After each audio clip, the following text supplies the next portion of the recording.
The hero of this story always dreamed essentially from behind the shadows, and when he is reborn in a new world, he finally succeeds. Without anyone noticing, he becomes the Shadow, the secret leader of an organization called Shadow Garden, a force beyond the living that is about to change the fate of the entire world. And if you want to change your own fate, leave a like and subscribe to the channel. Thank you very much to everyone for the support, and let's move on to this video. Right at the beginning, we see a girl named Bat-Kun, who is a high school student. She is awakened by the alarm clock, and it seems she passed out after a horrible night. Clearly, she is not very excited to deal with the background characters in her school. In the shower, she cries while thinking about going to school. She opens the door of her house, and at that moment, a bad memory invades her mind. She wakes from this trance when the driver calls her. Bat-Kun enters the car and heads to school. Upon arriving, several students pay attention to her, showing us that she is extremely popular. Bat-Kun approaches a boy she has been sitting next to for the past months, and she greets him, but becomes irritated when Sid gets her name wrong once again. This makes her feel that she is not as important as she thinks, and without wasting time, she corrects Sid with a forced smile. He tries to repeat the correct name again, but he ends up getting it wrong. Sid invents a silly excuse to justify the confusion, saying he fell down the stairs when he was a child, and that made him have difficulty with names.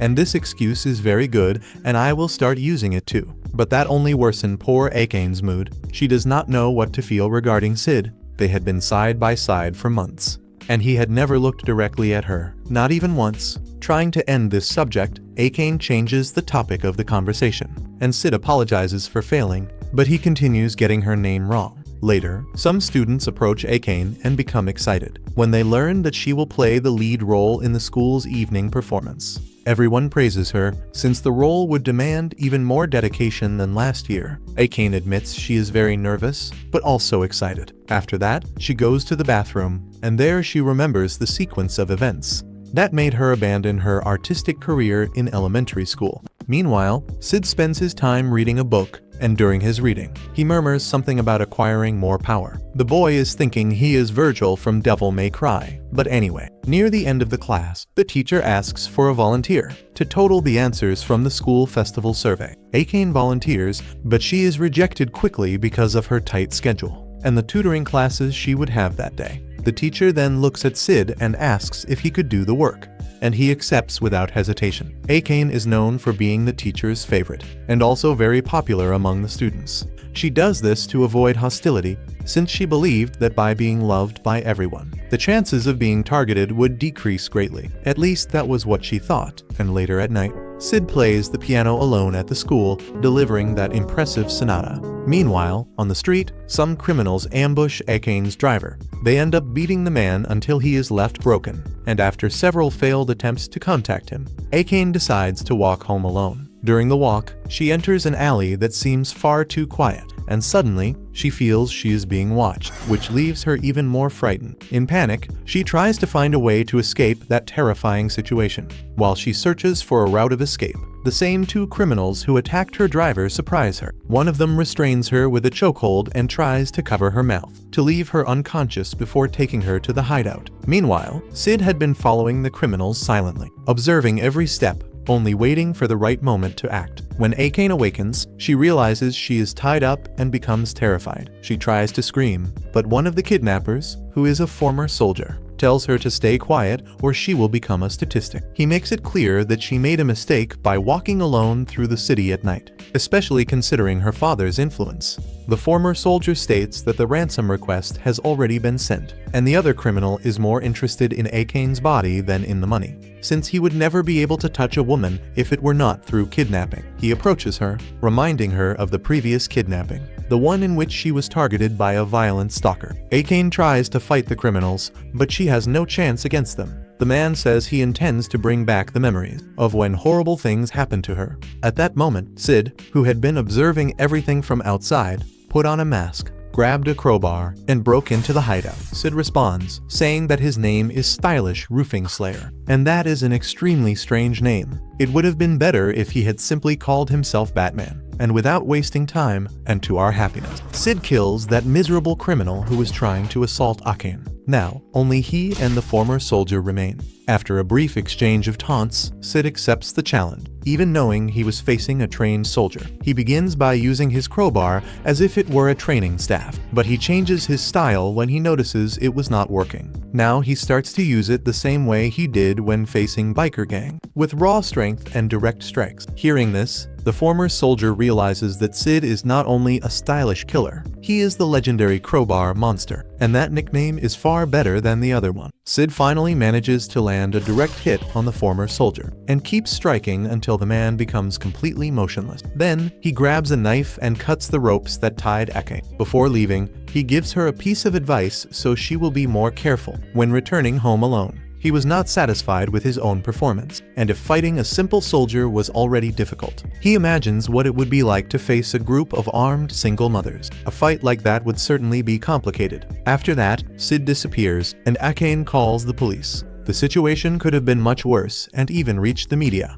destroying Akane's career once again. But thanks to her father's connections, the case is silenced and nothing becomes public. In the end, Akane does not discover who this stylish killer is, or the crowbar monster, call him whatever you want. She never imagined that this masked vigilante was the same boy who had been trying to avoid her at all costs. The next morning, Akane goes to school full of joy, and in the locker room, she encounters Sid once again. This time, he greets her correctly, and for the first time Akane sees Sid look directly into her eyes. Later, a news report announces an accident that had happened on a city road involving Sid, who was run over by the Ike's truck. And here our entire expectation is shattered, since it did not last long and the boy has already died. He had died on the scene, and the police stated that the driver was not watching the road at the moment of the impact, and an investigation would be opened to clarify what really happened. Then, the story shows Sid when he was still a child. From a young age, he had this obsession with becoming a superhero like Batman. He did not even know exactly where this had come from. He only knew that he wanted deeply to be a hero at any cost. Different from the passing dream every child has, his dream acted like a constant flame. A flame that never went out and pushed him forward. Sid trained with everything he could. He tried to master any skill that could make him stronger. At school, he was an ordinary boy, completely harmless. But when he put on his mask, he became something entirely different. While others grew up and abandoned this phase of wanting to be superheroes, Sid moved in the opposite direction, becoming more and more determined. He kept training, believing that one day he would achieve his dream. But the moment arrived when he had to accept the reality that he would never be able to become a Super Saiyan. In the real world, martial arts were the limit, and even if he mastered all of them, he would still have a gun pointed at his head if he ever fought armed soldiers. In that scenario, he did not have much to do besides giving up. Unless he became the strongest martial artist in the world, maybe then he could face an entire army alone. But there was still a problem. If a nuclear bomb hit him, he would be vaporized, so there would not be much he could do. So his greatest dream was to become so powerful that not even a nuclear bomb could destroy him. And since the impossible does not exist for Sid, he moves toward this objective. He accepted nothing less than absolute power. Now, in another reality, we see him using his powers as the Eminence in shadow, surrounded by his group. They talk about a threat they had just cornered in the city. The target had nowhere else to run, so Sid confirms that everything occurred exactly as he predicted. His subordinates praise his insight and the care with which he had planned everything. They were about to celebrate their first important hunt in a long time. And Sid, on the other hand, is satisfied with the team's work, even without exactly understanding what they are doing that is so important. But deep down, he is happy. After dying in his first life, Sid earned a second chance. And in this new world, he was living his childhood dream of becoming a hero. But he was not the usual hero, since he had magic added to the abilities he had already mastered. Even so, he was still not satisfied. With magic and combat, he was on the path to becoming one of the most powerful beings in that world. Sid then tells his group that there is a peak and everyone must reach that apex, and that they must run to get there. This time, he is determined to reach that peak no matter the cost. He thinks to himself that he would give everything, absolutely everything, to achieve his goal.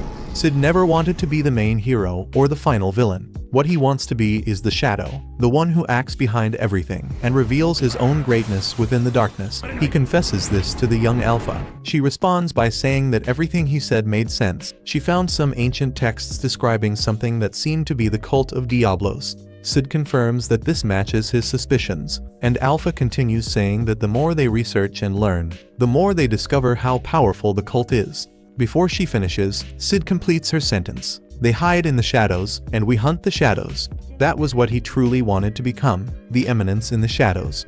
However, he jokes by saying that Alpha is a little slow to keep up with his reasoning. The scene shifts to the police finding the body of a boy. The owner of that body was Sid himself, who, in the last summer of high school, gave up trying to become strong in a world without magic and threw himself in front of a vehicle. He ended up being reborn as a baby, the son of a wealthy couple. The father celebrates, saying that his oldest daughter, Claire, always wanted a little brother and would be very happy with the arrival of the little one. The mother comments that something is strange, the baby is not crying, but then he finally cries, and she concludes she was just imagining things. Now reborn, Sid thinks he had no idea how or why he ended up there, but that does not matter. What matters is that the air is filled with magical energy, something that in his previous life existed only in dreams and fairy tales. Now he can claim this overwhelming power for himself, and that is all that matters. He was reborn as the son of Baron Kagino, an aristocrat who lives in the countryside. For generations, that family had produced warriors who reinforced their bodies with magic. Everyone had great expectations for a genius of the family, but that genius was not him. It was his older sister. Sid grows in the shadow of his talented sister, living the life of an ordinary knight, trying to stay hidden as much as possible from society. Later, we see him facing some bandits, using magic after politely asking them to return what they stole. They refused, and in their fight he defeats them.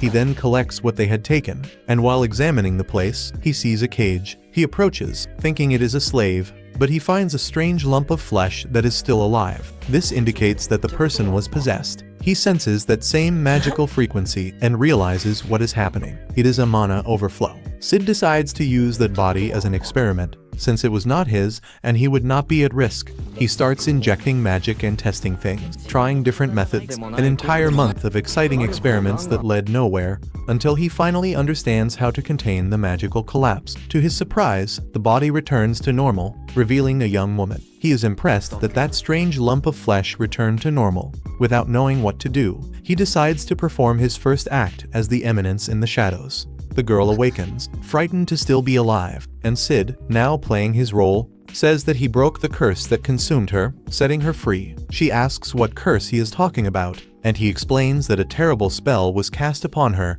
and upon all the descendants of the ancient heroes. He shows a book containing a tale of sacred scriptures, the story of the 3 heroes who defeated the demon Diablos and saved the world. He says that this story is true, and in his last breath, Diablos cast a curse that turned the descendants of the heroes into possessed creatures, but someone distorted the story, turning the descendants of the heroes into targets of contempt. He decides not to reveal who is responsible, claiming that it is too early and that doing so would put her life in great danger. But the young woman insists, saying she does not care about the risk. Sid then reveals that her enemy is the cult of Diablos, a fanatic group that plans to revive the great demon. They never appear under the light of day, and his mission is to act in the shadows and stop the evil plans of the cult of Diablos. He formally introduces himself as Shadow, the one who stalks in the shadows to hunt the shadows.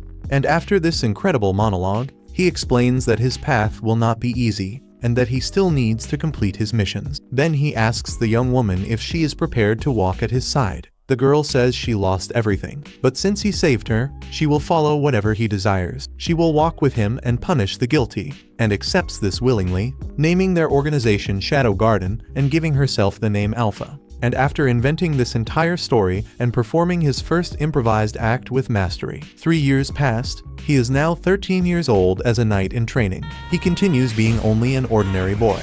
The crimes and the combat of this world are quite simple, and since he came from a life in the age of information, he was able to merge several martial arts and optimize them, creating a very unique style. We see him fighting against his sister, Claire, but she defeats Sid easily, believing that he has not improved at all. A maid calls Claire, saying that her mother is calling her, and that the guests for her farewell party have arrived. Claire says goodbye to him and asks the maid to clean him up. Sid believes that he needs to act as a background character if he wants to be prepared for the great day he knows will come. At 15, all nobles must attend the Midgar Academy for knights in the royal capital. But on the day of Claire's departure, she goes out to buy cigarettes and disappears, just like many people's fathers. Since Alpha had already gathered other members for Shadow Garden, the group begins the search for Claire. They discover that she was kidnapped by the cult of Diablos, captured by a high-ranking officer since she is a descendant of one of the heroes. Using a map, they depart that same night to rescue her, and Claire was chained somewhere. The group ends up attacking and defeating the kidnapper, but he managed to escape by very little, forcing them to split up. Sid ends up finding the man alone, and he humiliates him greatly before defeating him. But before dying, the kidnapper warns that the darkness of the world is far deeper than they imagine. Sid sees a pendant belonging to the man's daughter and takes it, ending his mission. The next day, Claire returns to Malmer Manor, pretending that nothing happened, and then finally leaves for the Royal Academy. Sid would have liked to go with her at that moment, but he still needs to put the girls to work, so he says goodbye to them. Later, Sid is on a train, thinking about what Alpha and the others said about the cult being a large organization. Operating on a global scale, he finds it impressive. After all, they had to spread across the world to fight it. However, Sid believes they may have misinterpreted things and that perhaps the cult does not even exist in the enormous way they imagine. Even so, he does not blame them. He himself would have drawn such conclusions when he was younger. Remembering this, he smiled. Then he says he will continue fighting to become the eminence in the shadows, even if he ends up being the last man in the world to follow that path. Later, Sid arrives in the capital of the Kingdom of Midgar,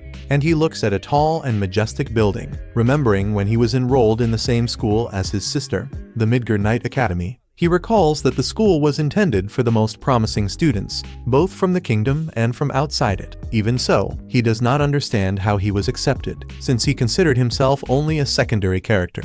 After waking up and arriving at the academy, he saw his two best friends, Skew and Poe, waiting for him. They noticed that his hair looked different from the last time, but they did not spend time on that subject because they needed to run to catch the train. After running a bit, they managed to board, but the car was already almost completely full. On the train, Sid comments that he would like to live in the dormitory, like the elite student. His friends smile, saying that it is almost impossible, since the dormitories are only for royalty and high-ranking nobles, not for people like them. Sid, however, believes there is a path for them to become honor students, like Claire did, and earn a spot there. To accomplish this, they need to win the Bushin Festival. His friends think this idea is even more absurd. Shortly after, Sid remembers the bet he had made with them. Apparently, they had agreed that whoever got the worst grade on the exam would have to confess his love to the most desired girl in the school and be brutally rejected by her. Nothing will remain of the fool who does that. For Sid, this is a very important event, since he never had the courage to expose himself like this in his previous life. But now he is in a completely different world, studying at an academy that does not even care. When they arrive at the school, they spot the girl from the bet, Princess Alexia.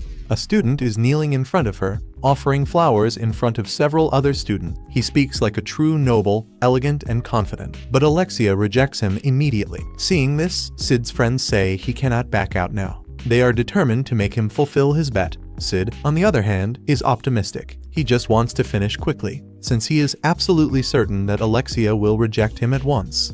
Later, he finds her in the forest while his friends watch him from hiding. Then Sid delivers the worst, most embarrassing, and most awkward love confession in history, stuttering and looking as if he is about to faint. After he finishes his confession, he only waits for the rejection, because he did everything in the most humiliating way possible. But to his surprise, Alexia ends up accepting. She says she had been waiting for someone like him, and so Sid and his friends are left in complete shock, unable to believe what they just witnessed. The news that Sid is dating Princess Alexia spreads through the entire school, and in the cafeteria everyone looks at him in a very strange way, trying to understand how someone like him managed something so impossible. Many believe it must have been some misunderstanding. Sid, however, is not comfortable with this at all, since he wanted to use the princess for fun. But in the end, it was she who began using him as an object. Sitting with his friends, they insist that he is not worthy of dating Alexia, but Sid believes she must have some hidden motive for accepting him.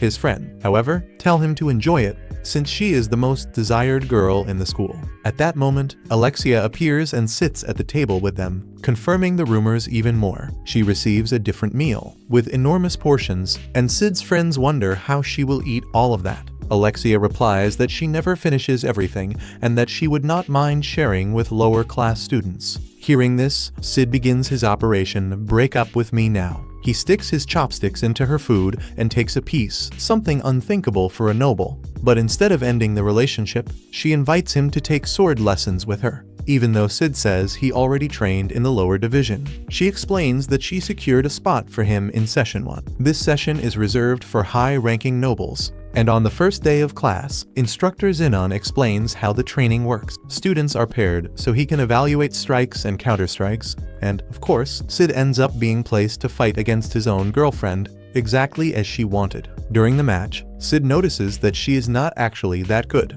Her style is very basic, rigid, and not creative, far inferior to her sister Claire, who is famous as the strongest knight in the kingdom. Even so, he recognizes Alexia's efforts as she slowly advances by improving her fundamentals. After the fight, Alexia thanks him and praises his fighting style, but says she hates it because it resembles hers too much. Sid has no time to think about this, because he sees Zenon approaching to confront Alexia about choosing him as her boyfriend. Zenon accuses her of acting like a child trying to run away from responsibility, especially because she had been promised to him through an arranged marriage. Later, Sid questions Alexia about not wanting to marry Zenon and using him for this, as a simple tool to escape that engagement. Alexia indirectly confirms it by dismissing his words, saying that he is not innocent either, since he only approached her because he lost a bet. She reveals she discovered this through his friends, then threatens to report everything to the student council and turn his life at the academy into real hell. She insists that Sid keep pretending to be her boyfriend, at least until Zenon stops chasing her. Sid highly doubts that will happen anytime soon, but Alexia seems to have a plan. After a lot of insistence, Sid remains firm and says no, until she takes out a gold coin and tosses it to him. At first, Sid tries to maintain a cold and distant posture, asking if she really believes he can be bought so easily. The answer, however, is yes, because he grabs the coin off the ground in less than a second. She begins throwing several coins at him and calls him her loyal little dog. And since Sid is a very clever guy, he accepts without question, and during their staged boyfriend and girlfriend act, Alexia sees Zenon talking to two girls. That irritates her deeply, and she quickens her pace to walk past him. Zenon, in turn, only smirks, satisfied for having provoked her. After class, Sid and Alexia take the train, and Sid is exhausted from hearing Alexia complain about Zenon, and concludes that although she is extremely polite in public, inside she is filled with resentment and insults. They stop to get ice cream, and Sid wonders why she does not cut the line since she is a princess. She replies that she wants everyone to know about their relationship. While they eat their ice cream, Sid finally asks why she refuses to marry someone perfect like Zenon. Alexia answers that she hates everything about him. He may look perfect on the outside, but that only reminds her of the mask she is forced to wear. Inside, he is certainly filled with flaws. She just does not know which ones yet. She states she has nothing specifically against Sid because he is full of imperfections, unlike Zenon. On the way home, she comments once again about Sid's sword style, which is mysterious and unique, and says she still despises him because of it. Sid then criticizes her technique, saying she is putting too much strength into her strikes. She defends herself, explaining that she always wanted to reach her sister's level and that she trained alone from zero trying to catch up. Even so, she is constantly compared to Claire, being called an ordinary swordswoman. Sid understands one reason. His style is very similar to hers, but he does not care about that. Instead, he praises Alexia's dedication. Immediately, she draws her sword and points it at him, and Sid does not even move. She demands to know what he meant with that compliment, and Sid explains that it does not mean anything special, and that he only gets annoyed when people speak badly about the things he likes. And in this case, he likes the way she fights. Moments later, the train arrives at their stop, and Alexia says goodbye and leaves. And with that, Sid believes their forced relationship has finally ended. The next day, he arrives at school with his friends, who apologize for revealing the bet to Alexia. He forgives them. But then they notice several knights from the Order of the Knight at the school entrance. The knights approach and inform Sid about the sudden disappearance of the princess, and since he was the last person seen with her, he is now the main suspect. Sid realizes the size of the trouble he is in, and meanwhile, Alexia wakes up in an unknown place. She realizes the horror of the situation when she sees she is restrained by magical chain. The room is strange, dark, and she has no idea where she is. For a moment, she even considers the absurd possibility that Sid could have been responsible. Scanning the area with her eyes, she finds a monstrous one-eyed creature, also chained, clearly subjected to experiments and brutal torture. Soon after, a strange man wearing a lab coat enters the room with a manic smile. celebrating the fact that he finally obtained royal blood. Alexia stays calm while he completely ignores her presence, continuing to monologue about royal blood. When she manages to get his attention, she asks what the purpose of all that is. He answers that her blood can be used to resurrect demons in the current era. Alexia does not fully understand what he means, but she mocks him by saying she became wet just from hearing that. Meanwhile, the Order of the Night is torturing Sid, believing he kidnapped Alexia. They interrogate him, obtaining no answers at all.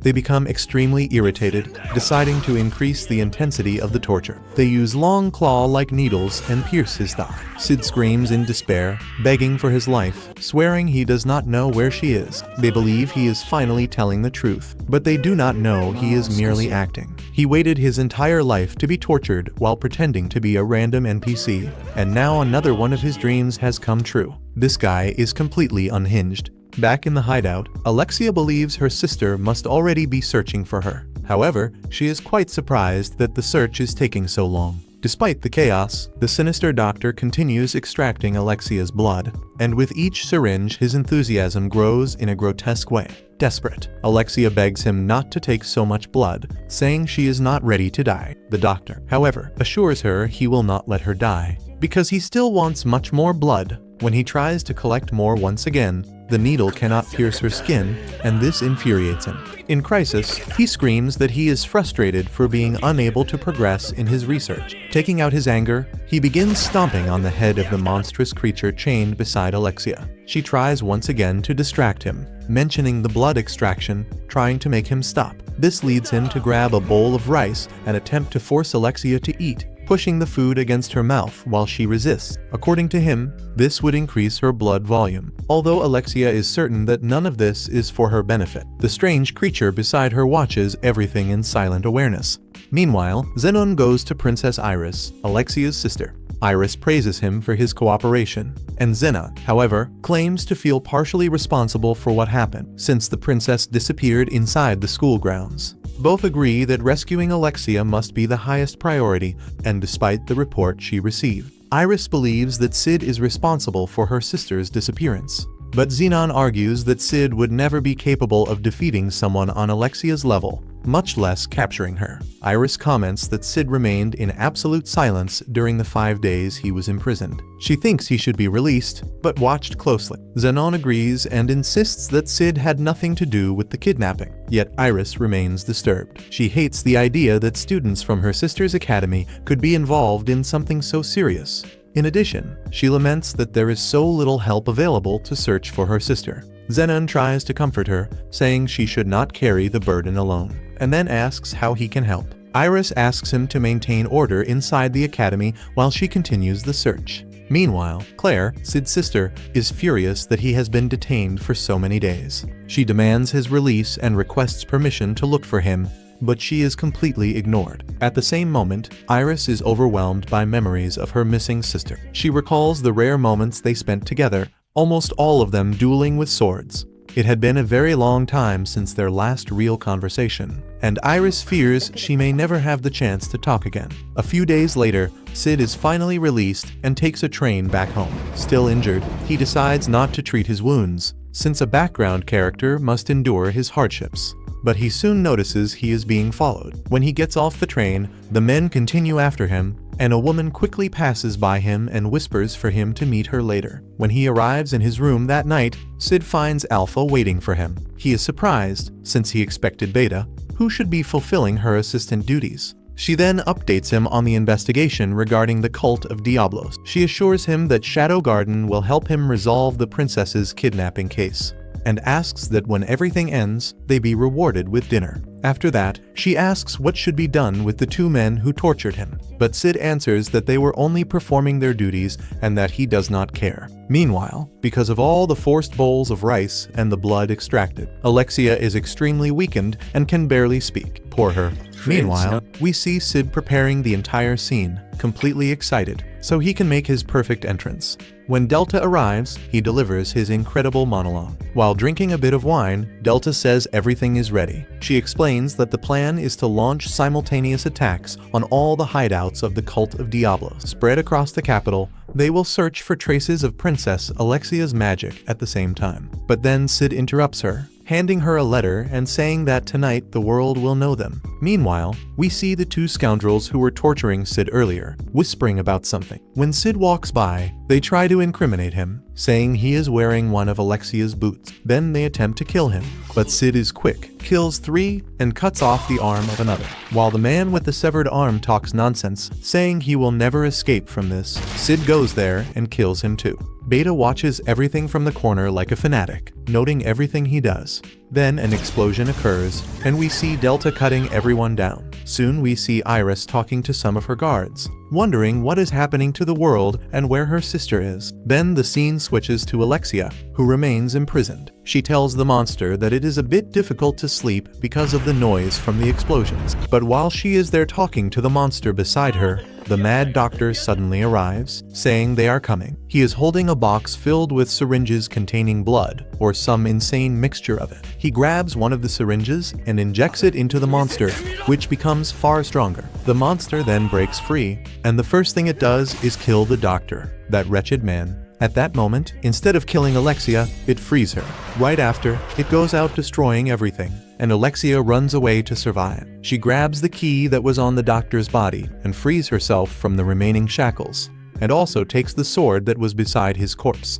While she walks toward the exit, she ends up encountering her ex-fiancé. That blonde bastard was funding the doctor's research, so he says he cannot let her leave. She becomes enraged, saying she always thought he was out of his mind. He then provokes her, comparing her to her sister, and she becomes extremely furious and rushes at him. The two begin fighting, and she manages to use her power and wound his arm, copying her sister's movement. After that, he says he will show her the abilities of the rounds, and with a single precise strike he disarms her and leaves her corner. After a well-placed punch to the poor girl's face, he says he will take her away. Then our man arrives, Shadow, and he introduces himself, saying he hides in the shadows to hunt the shadows. The blonde man says he is acting arrogant just because he is attacking some of their bases, but he says that not a single main member of the cult was anywhere near that base. He calls the members of Shadow Garden cowards and says that today they will be hunted by him, one of the main members of the group. In the future, the 12th of the rounds, Xenon Griffey. Right after that blonde scoundrel tries to strike Shadow, he simply disappears from his field of vision, appearing right in front of Alexia, asking where the main member of the cult is.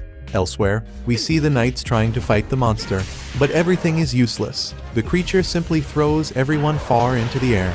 They try once more, executing a triple strike that tears the creature's back with 3 deep cuts. But in a completely unexpected way, the monster regenerates everything in seconds.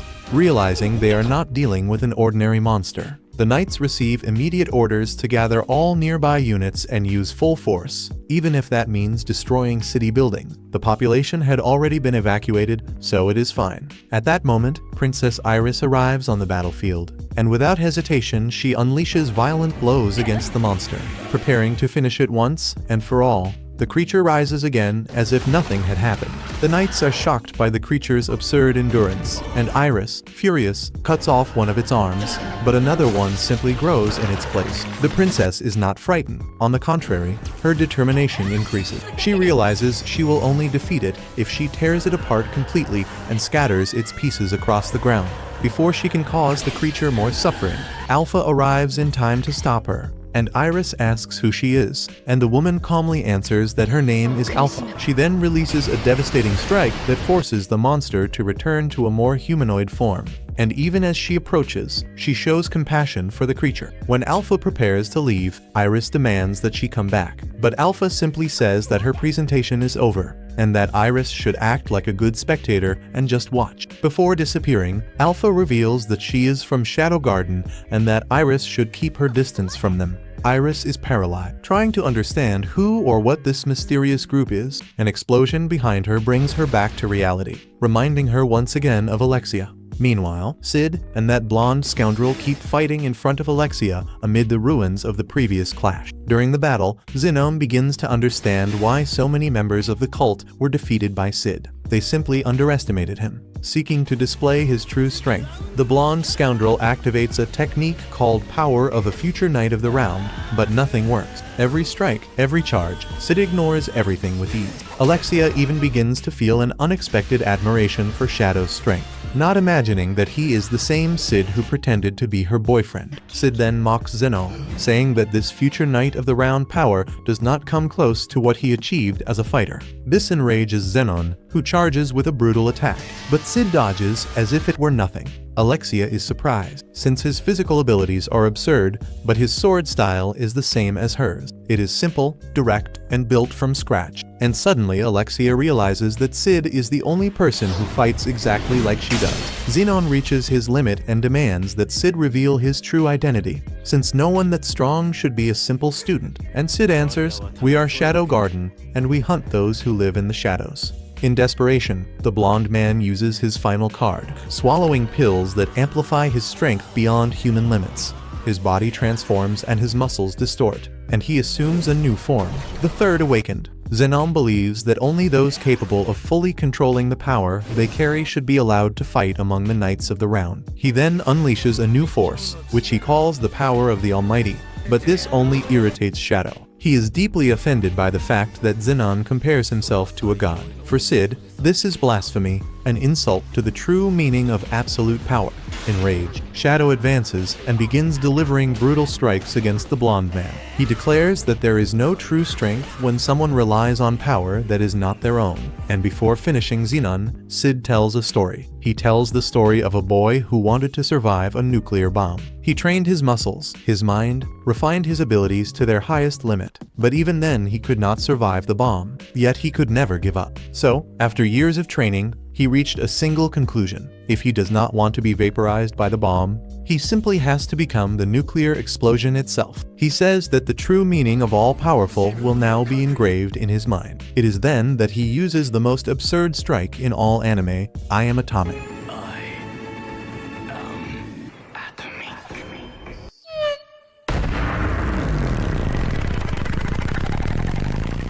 The explosion completely vaporizes Zenon, and Iris witnesses the blast from a distance. Terrified, she immediately runs to the location, hoping to find Alexia. Alexia, however, remains calm, showing no sign of shock at the explosion that just occurred. When Iris finally finds Alexia, she cannot contain her emotions and runs to hug her sister, relieved. The next day, Alexia returns to her normal routine and goes back to school with Sid, who is once again pretending to be just an ordinary student. She vents about her problems, but Sid is clearly not interested. Even so, Alexia thanks him for the compliment he gave about her sword style. She says that after thinking about it a lot, she began to accept and appreciate her way of fighting. After that, Alexia asks Sid to keep pretending to be her boyfriend for a little longer, but Sid refuses immediately, and she smiles in a very strange way before leaving. Meanwhile, the members of the Shadow Garden congratulate their leader, Lord Shadow, for his recent great achievements. They believe that one day all enemies will be defeated, but they also express concern about the unknown people who have been impersonating the organization.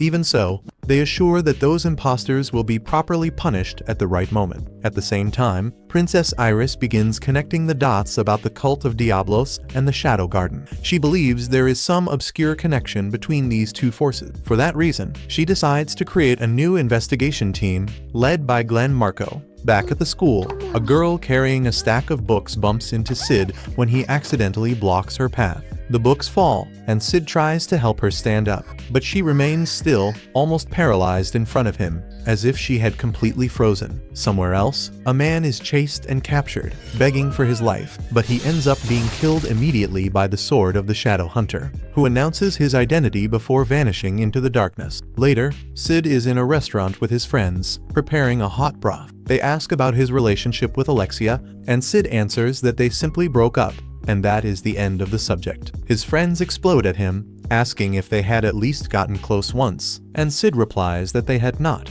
They become furious, saying that the entire romance was a total waste and calling Sid completely hopeless. One of the friends comments about a place that could help them with that, but the other misunderstands and starts a loud argument. The first then clarifies that the place is called Mitsugoshi, very famous for selling unprecedented products, including something called chocolate, which has supposedly been helping several boys win over girls. Sid was ignoring this entire conversation, just drinking his soup, until he hears the word chocolate. He freezes for a moment, looks upward, and his friends notice and immediately declare, "We're all going together." even reluctant. Sid ends up agreeing, driven by curiosity about this so-called chocolate. Meanwhile, Sherry is in an office beside her father, Iris, and Alexia. Sherry is introduced to a mysterious object. She believes it is an artifact, but they explain that the item was confiscated from a facility belonging to an organization called the Cult of Diablos, a group about which almost nothing is known. It was given to her because they want Sherry to research it, since she is considered the brightest in the entire kingdom, superior to any other scholar in the field. Sherry is shocked because she is only a student, but they also explain that the rumors about her brilliance have already spread throughout the city and have even been mentioned in the Night Academy. Her father assures her that this is a great opportunity and says that one day she will travel the world with her research. He asks her to trust herself, and after thinking about his words, Sherry finally accepts the task. The officer present adds that the Crimson Order will be assigned to protect her, and Sherry's father is surprised when he hears that name and asks if it is a newly created Night Order. She explains that they are small and discreet orders formed by extremely trustworthy knights. When Sherry confirms that she will take the job, Alexia volunteers to help her because she wants to discover who these people are and what they want, and they allow it, but demand that Alexia promise to stay away from danger. Alexia thanks them for the concern, and meanwhile, Sid and his friends arrive at Mitsugoshi. The attendant warns that the waiting line is 80 minutes long and worse than any bank queue in Brazil. The boys hesitate, unsure if they should wait or leave so they do not get caught by the curfew. One of them comments that he heard rumors about assassins who attack after nightfall. The other calls him an idiot, claiming that they are 3 knights and nothing will happen. Sid becomes curious about this assassin, but his friends completely ignore him and keep walking. As they walk, a young woman approaches and asks Sid if he would like to participate in a survey. His friends immediately say that they also want to participate, but she informs them that she only needs one person and takes Sid with her. They walk into a massive shopping center and Sid looks around, realizing that he is simply following the girl without knowing where she is taking him. He reminds her about the survey, but she leads him to a secret door. It was all just a pretext to bring him to a meeting with Gamma, one of the Shadow Garden members whose life he saved and whom he does not even remember training in the past. Gamma is sitting on a throne, excited to see him, and she quickly descends the stairs to greet him. But she trips and falls face first on the floor, bleeding. Sid comments internally that she is one of the most intelligent people he knows, but also one of the least skilled physically. While they clean the blood from her face, Gamma asks Sid to sit, and when he sits on her throne, Sid thinks that he truly feels like a king, as if he finally were the real eminence in the shadows. He wonders how Gamma managed to build and manage such a luxurious place, and Sid tries to offer a reward for everything she has done, but she refuses, saying that she is not worthy of his honor and that she will never forget that he saved her life. Sid then asks if business is going well. Gamma explains that she has several investors and that she has around 1 billion Zen ready to use immediately. Sid is shocked, but Gamma, however, thinks it is not much. Sid starts imagining how she managed to create all of that, using only fragments of his teachings, without him supervising anything. He thinks he should feel happy, but what truly impresses him is how much profit she makes. The guy only cares about money and nothing else, a genuine capitalist. After Sid settles in, Gamma informs him that an important incident is about to occur.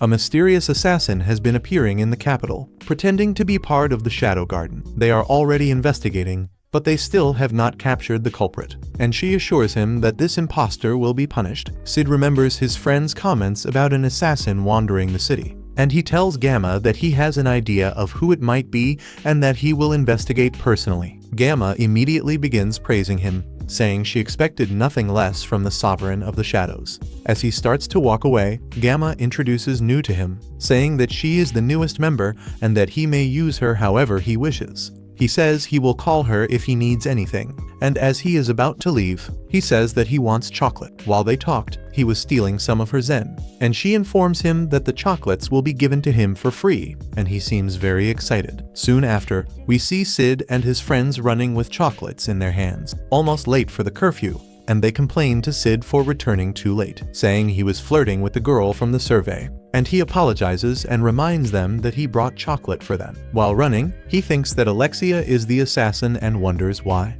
He concludes that she probably lost her sanity, since she was not very stable to begin with. As he runs, he hears the sounds of swords, so he stops abruptly. His friends turn around and ask him why he stopped. he invents the biggest excuse possible, saying that he ate too much chocolate and needs to go to the bathroom. Otherwise, he will completely soil himself right there. He tells his friends not to wait for him because he feels extremely sick.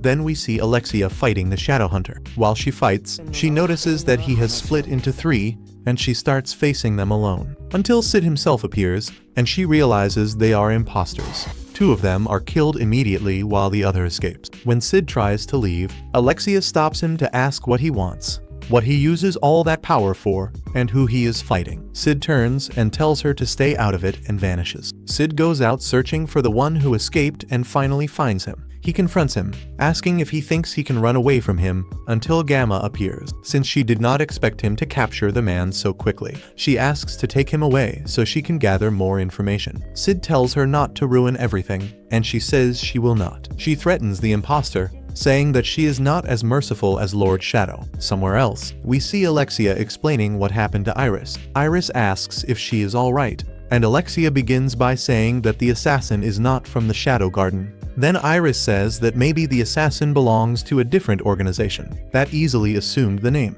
Alexia answers saying that this is not what Shadow told her. When she encountered him, someone from the Shadow Garden was defending the royal captain from those simultaneous attacks, and that person's name was Alpha. Shadow was fighting against a cult of Diablo. Iris says they may discover something when the artifact is deciphered, and Alexia asks Iris who she thinks the enemy is, the Shadow Garden or the cult of Diablo. Iris answers that it is both, and she says she will not allow anyone to cause destruction in her kingdom. Right after that, we see Sid on the train with his friends, who mock him because of what happened the day before, since he ended up soiling his entire pants, saying he was lucky. Sid answers saying he thinks the teasing that day will be even worse and prepares himself for the worst. His friends ask if he brought the chocolate, and he confirms it, and they get extremely excited, declaring that the day will be Operation Gift Giver, saying they can't wait to give chocolate to the girls. Both friends take their chocolates and try to give them to the girls, but both fail completely. Sid sits in the library, picks up his own chocolate, and says he will give it to the first girl he sees.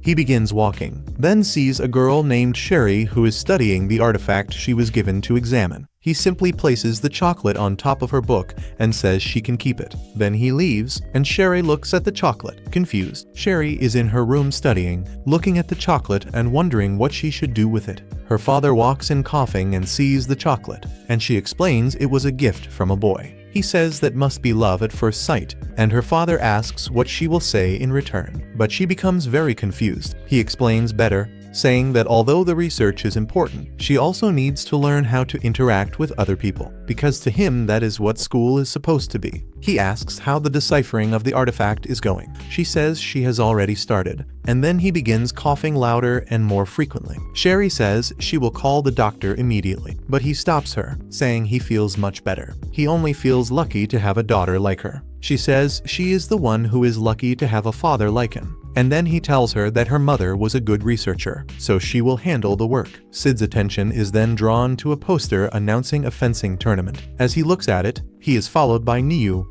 the new member of the Shadow Garden, who happens to be wearing a very nice school uniform. When he sees her, he thinks she is a student. However, she reveals that she was only trying to blend in, wearing a school uniform so she would not attract too much attention. She updates Sid on the details of the suspect dressed in black whom they had captured earlier. It seems he had undergone an extremely powerful brainwashing. Unfortunately, the same thing happened to the other recognized individuals, such as the vanguard of the cult of Diablos, called the Third Children. Niu had difficulties extracting any information from the man, due to the effectiveness of this brainwashing. At this point, Sid shows no interest in what she is saying. He is simply ignoring everything. On the other hand, he is far more concerned with the tournament that his friends had shown him earlier. They try to persuade him to participate in the competition, but he does not seem very interested. As a last resort, they attempt to convince him by explaining that they would participate if it were not for their injuries.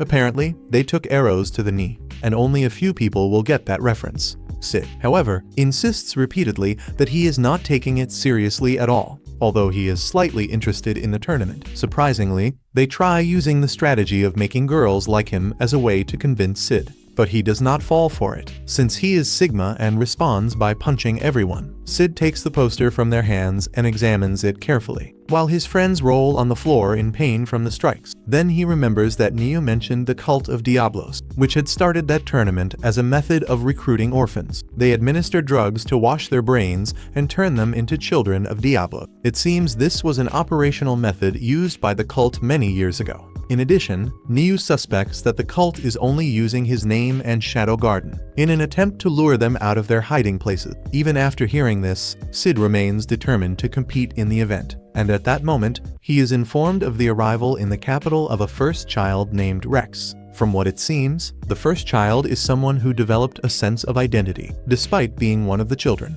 Neo is very worried about the fact that they are sending named children to the capital, and also about the possibility that there is another objective behind it. While Sid thinks about what she said, he concludes that the matter requires extra consideration. Neo, however, watches her master depart with admiration, believing that he will find the best possible solution. She calls his unique ability to solve problems the wisdom of the shadows. A few days later, the competition begins and the students start screaming in excitement just to see the two competitors face each other. Even though Princess Alexia is still injured, the students keep saying that she would do well in the tournament, despite not participating. Even so, they remain confident that Rose, the president of the student council, will be a formidable opponent. Meanwhile, the students place bets on who they think will win the competition, and they seem to be having a lot of fun. On the other hand, this is not the case for Sid's friends, who seem to have used all the money they had by betting on fighters who ended up losing their matches. While they lament, it is announced that the next fight will be between Rose, the president of the student council, and an unknown boy. Her opponent ends up being none other than Sid himself, which they see as a huge surprise. While he stands there in front of her, he spends the time examining her and finally concludes that she is the most skilled swordswoman in the academy. As soon as the fight begins, it seems that Sid is ready to demonstrate advanced techniques. On the other hand, it turns out these techniques are not for fighting. Instead, these are techniques he uses to make himself look even more like a background character. Sid quickly puts a blood pill in his mouth and allows himself to be struck by Rose, while the two advance toward each other with the intent to defeat the opponent. Sid then loses his balance and falls to the ground, blood pouring from his mouth. And this protagonist is absolutely insane. While the students are watching, they are very excited, and the referee is about to declare Rose the winner, until Sid indicates that the fight is not over yet. At that moment, he stands up and makes another attack against Rose, repeating the same humiliating movements several times, even more determined to display his side character techniques. After several blows and defeats, Rose is perplexed to see that he continues fighting. However, she respects his level of determination and insists that she was wrong for underestimating him. At that exact moment, she decides to charge at him with all her strength. For everyone's relief, and out of genuine precaution due to Sid's potentially fatal injuries, the referee intervenes and pushes Sid out of the way, preventing him from having to face her attack. Right after, he announces Rose as the winner of the tournament. And when Sid hears this, he becomes furious, because he still had many background techniques to display. On the other hand, Rose is not surprised by the referee's decision, and is shocked by how much pain Sid endured during their fight. After that, she acknowledges that Sid won the battle of spirit between them, and expresses her respect for him. Sid leaves the fight with bandages wrapped around his head, despite not having suffered any injury. As he walks through the school, he is approached by a young girl, who seems quite worried about his condition. She asks how he is before they go together to a nearby cafe to drink some orange juice. Shortly after, she gives him some freshly baked cookies, and begs him to be her friend. Sid does not understand why she offered cookies or why she wants to be his friend, but even so, he accepts. Immediately, she informs her father, who had been sitting at a table behind her the entire time, and this fills her with emotion. Sid recognizes her father as Lutheran Bernard, a master swordsman, who is on the list of people he must never interact with in order to maintain his secret. The two of them end up being extremely concerned about Sid's injury, and insist that he visit the doctor, which he agrees to do on his way back home. This is only to prevent them from following him and discovering that he is not actually injured. Sherry's father asks Sid to be kind to his daughter, because she has no friends, This ends up being a shocking request for him, as he does not understand why he needs to be in this situation. He ends up using his injury as an excuse to avoid her for a few days. When Sherry returns home, she remains worried about Sid and thinks about the possibility of visiting him. However, she remembers that Princess Alexia and Sid might be dating, when her thoughts are interrupted by the idea that the two of them might be together. To clarify this, she decides to visit Alexia personally so she can ask her. When she arrives at Alexia's house, she is informed that the two are no longer dating and never were, because their relationship was always a farce. When she hears this, she becomes very excited and tells the princess that she just became friends with Sid and wanted to make sure that he and the princess were not together. She then explains how happy she is with the news and leaves right afterward. The princess, on the other hand, does not seem very happy and does everything she can to hide her own jealousy. Meanwhile, the students wait anxiously for the explanation regarding the procedure for voting for the student council the next day. After Rose and another council member finally arrive, the two begin explaining what happened. At that moment, members of the cult of Diablos release a massive shield around the school, causing the students to lose their ability to use magic. This happens first. It seems that Sid is the only one who can recognize this phenomenon. While all of this unfolds, Princess Alexia is on her way to the academy. She is most likely extremely jealous about Sid and Sherry, so she goes there to see for herself. However, to her surprise, the school gates are already closed when she arrives, and she finds this very strange. As she pays attention, she asks her father for help. With the students still trapped in the academy, Princess Iris and the knights are worried about what the next action will be. They cannot do anything due to the magical barrier surrounding the school, and their frustration increases when they realize their specialists are also trapped inside the academy. Meanwhile, inside, the students remain tied up and gathered together. Their current condition leaves President Rose irritated, since she asks why they need to be tied up when they cannot do anything at all with their magic annulled. On the other hand, Sid and Sherry try to find a solution for the magical barrier around the school. Apparently, the barrier is being raised through the use of the Eye of Avarice. After some time, Sherry manages to create a device that can control the Eye of Avarice. Although Sid finds this impressive, he is worried about the hidden tunnels. At that moment, Sherry opens a secret passage behind a display and prepares to descend the dark stairs in the hope of helping her father. When she looks at the dark staircase, Sherry is shaken, as she remembers the night of her mother's death. That night, her mother was stabbed multiple times. With no one else to care for her, the man she calls her father appeared and offered to take her in. Since her mother had been his dear friend, the love and affection he showed her motivated her to look for him amid all the terrible things happening at the school. Ready to descend the stairs, Sid wishes her good luck, and she thanks him before moving on. Back in the place where all the students are being held, President Rose discourages one of them from doing anything, since he is very quiet and wants to confront the men. She becomes even more convinced that facing them is not a good idea after evaluating their leader and noticing how powerful he is. This, however, does not stop them, since they are eager to fight these men. When they think about advancing against them, they hear a noise from above. At that moment, they witness several men shooting at the students, which strengthens their determination to rebel. But Princess Rose continues telling them to remain calm. They, however, believe that everyone will be killed if they do nothing. At that moment, Sherry reaches the hall above the students and can see everything that is happening. As she watches, she sees the leader of the men recharging the Eye of Avarice, which gives her a chance to end the hostage situation. Without wasting time, she throws her magic device at him. A bright light covers the entire area, deactivating the power of the Eye of Avarice. With the magical barrier deactivated, President Rose does not waste time before attacking one of the men. She then informs the students that their magic has been unlocked, encouraging them to fight back. Upon hearing this, the students begin advancing against their captors without mercy, terrifying them completely. However, their leader orders them to kill the students before fleeing. While they fight, President Rose aims at the leader and is determined to reach him no matter what. Unfortunately, her efforts are useless, as the men surround her, giving her no chance to reach the leader. In the heat of battle, President Rose senses a powerful presence, and at that moment, Sid appears in his true form as Shadow. Fortunately for the students, he arrives with an army, and at that moment, he introduces them as Shadow Garden. Ignoring the students, they attack the imposters, taking them down with ease. And since those men are now busy fighting the real Shadow Garden, President Rose orders the students to leave the auditorium immediately. Naturally, the students waste no time and run to safety, leaving the fight to the real combatants.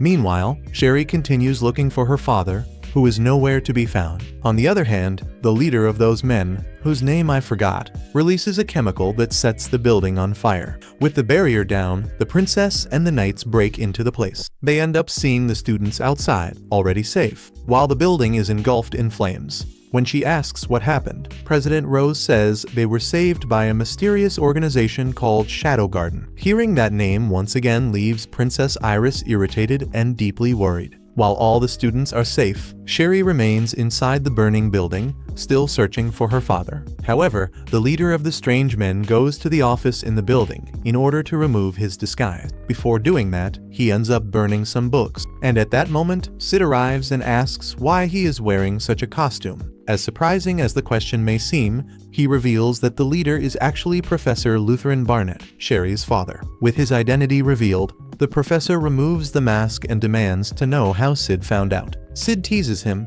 saying he noticed because of the way he walks. At that moment, Sid demands to know what he is doing with all of this, since he never seemed like someone who displayed signs of malice.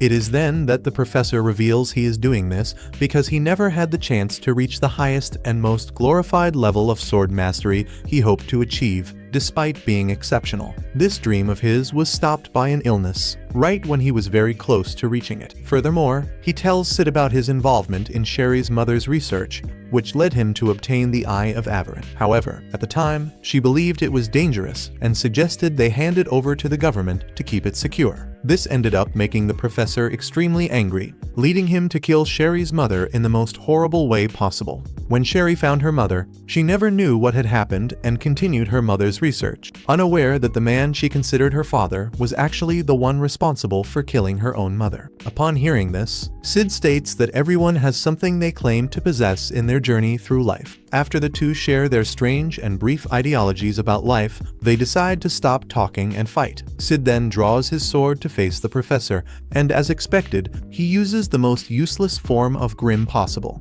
This gives the professor a feeling of relief, since he had just defeated the only one who seemed to know his true identity. After killing Sid, he turns to leave, and shortly after turning around, he hears a voice asking where he thinks he is going. At that moment, he turns and sees Sid in his true form as Shadow. Even though Shadow's presence frightens him, he tries to act as if he is not afraid, staring directly at Shadow. He ends up acknowledging that he is at a disadvantage. Right after that, he removes the Eye of Avarice and merges it with his own body in a way that triggers his rebirth and makes him more powerful. Surprisingly, his supposedly powerful magic is still no match for Shadow's power, who blocks his attacks with little effort. Soon after, he cuts the professor's shoulder, who becomes enraged and charges toward Shadow. As they fight, the professor talks about his plan to accuse Shadow of everything that happened. Surprisingly, the professor reveals that he prepared evidence, testimonies, and everything necessary to make it completely believable that Shadow would be declared a traitor, making the entire world hunt him. When Shadow hears all of this, he seems not to care about anything the professor said. Instead, he states that he would gladly accept all the hatred, adding that this would not change anything, since Shadow Garden has always operated without caring about the perspective of others besides themselves. These words end up leaving the professor deeply worried, and since his previous plan of blaming Shadow seems useless, he attacks him furiously, hoping to inflict heavy damage. But Shadow, once again, evades every attempt. He then stabs him several times, remembering what the professor did to Sherry's mother, before piercing his heart and destroying the Eye of Greed. The professor's death gives Shadow a soothing justification, one he hopes Sherry will feel. At that moment, Sherry finally finds her father, but in the same condition in which she saw her mother years before. She only screams, telling him to wake up, and Shadow becomes tempted to reveal that he was the one who killed her mother, but decides to drop it, since it would be harder for her if she found out. Later, Shadow Garden sees a statement blaming Shadow for everything that happened, and this makes them even more determined to follow Shadow's resolution. The next day, Sherry meets Sid. She thanks him for everything he did to help her the day before, saying she never would have managed without his help. Then she informs him of her decision to study at Stereo, in Lagos, a city known for science. Before leaving, she tells Sid there is something she must do,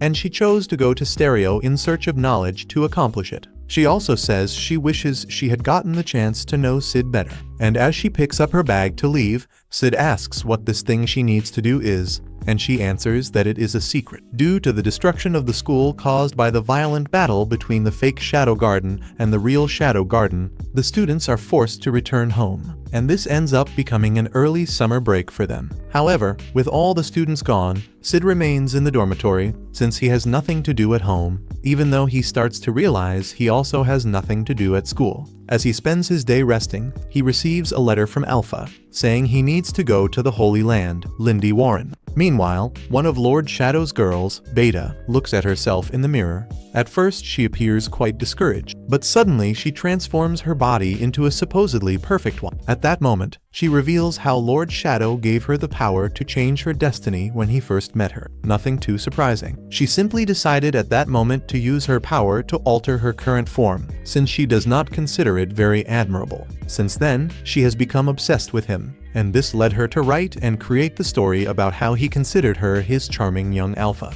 Even though her stories do not flow as smoothly as she expected. This happens mainly because she thinks they are too dramatic. She also blames herself for using a questionable character as the female protagonist, and frustrated with how poorly her writing is going, she decides to go outside for some fresh air. Outside the building, she meets Y, and the two enter a fierce dispute about who has the bigger airbag. At that moment, Y informs Beta about Lord Shadow's sudden interest and the intense look he supposedly gave her. She states that she recently felt the intense passion of that gaze in her heart, and upon hearing this, Beta becomes offended and assumes it must be a mistake. But Y insists it is true and not an error. She also tries to tease Beta, saying she probably would have received the same look at some moment, since she, Y, had a larger airbag. At this point, Beta finds the conversation extremely uncomfortable and likely searches for a way to leave. Fortunately for her, one of the girls named Neil appears as Alpha's new director. Meanwhile, Princess Iris and Princess Alexia are at a shopping mall, buying clothes for the trip to the most recent Holy Land. Apparently, Princess Alexia is being sent there as a special guest for the goddess trial. Since Princess Iris accompanied her to the mall,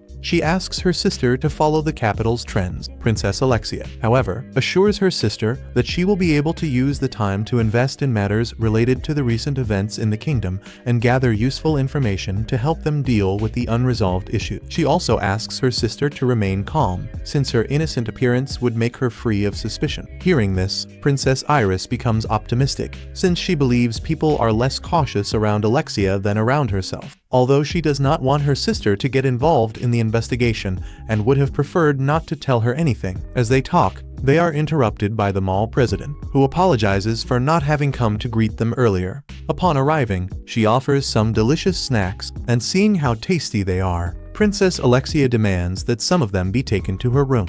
Right afterward, she asks the president if there are any other new items she can choose from, since she will be traveling. She asks to see the clothes the president recommends. Hearing this, Princess Iris remembers they have already bought party dresses. However, Princess Alexia dislikes this answer and demands to see something more casual, something she can wear every day. Hearing her speak, the president understands exactly what she needs. She draws the princess's attention to a clothing line she believes they will like. Surprisingly, the princesses are shown several pieces of very appealing women's underwear. Of course they are. Seeing these items, the princesses are shocked, while Iris complains about the lack of fabric in them and about the fact that they are transparent. Alexia declares her confidence in her own backside. Hearing this, Iris remembers that this is not the point. As she says that, Alexia pulls the underwear pieces off the mannequin, ready to try them on. The two continue arguing in the fitting room, and realizing her sister will not stop being difficult, Alexia clearly asks whether those underwear pieces truly deserve such an unshakable rejection.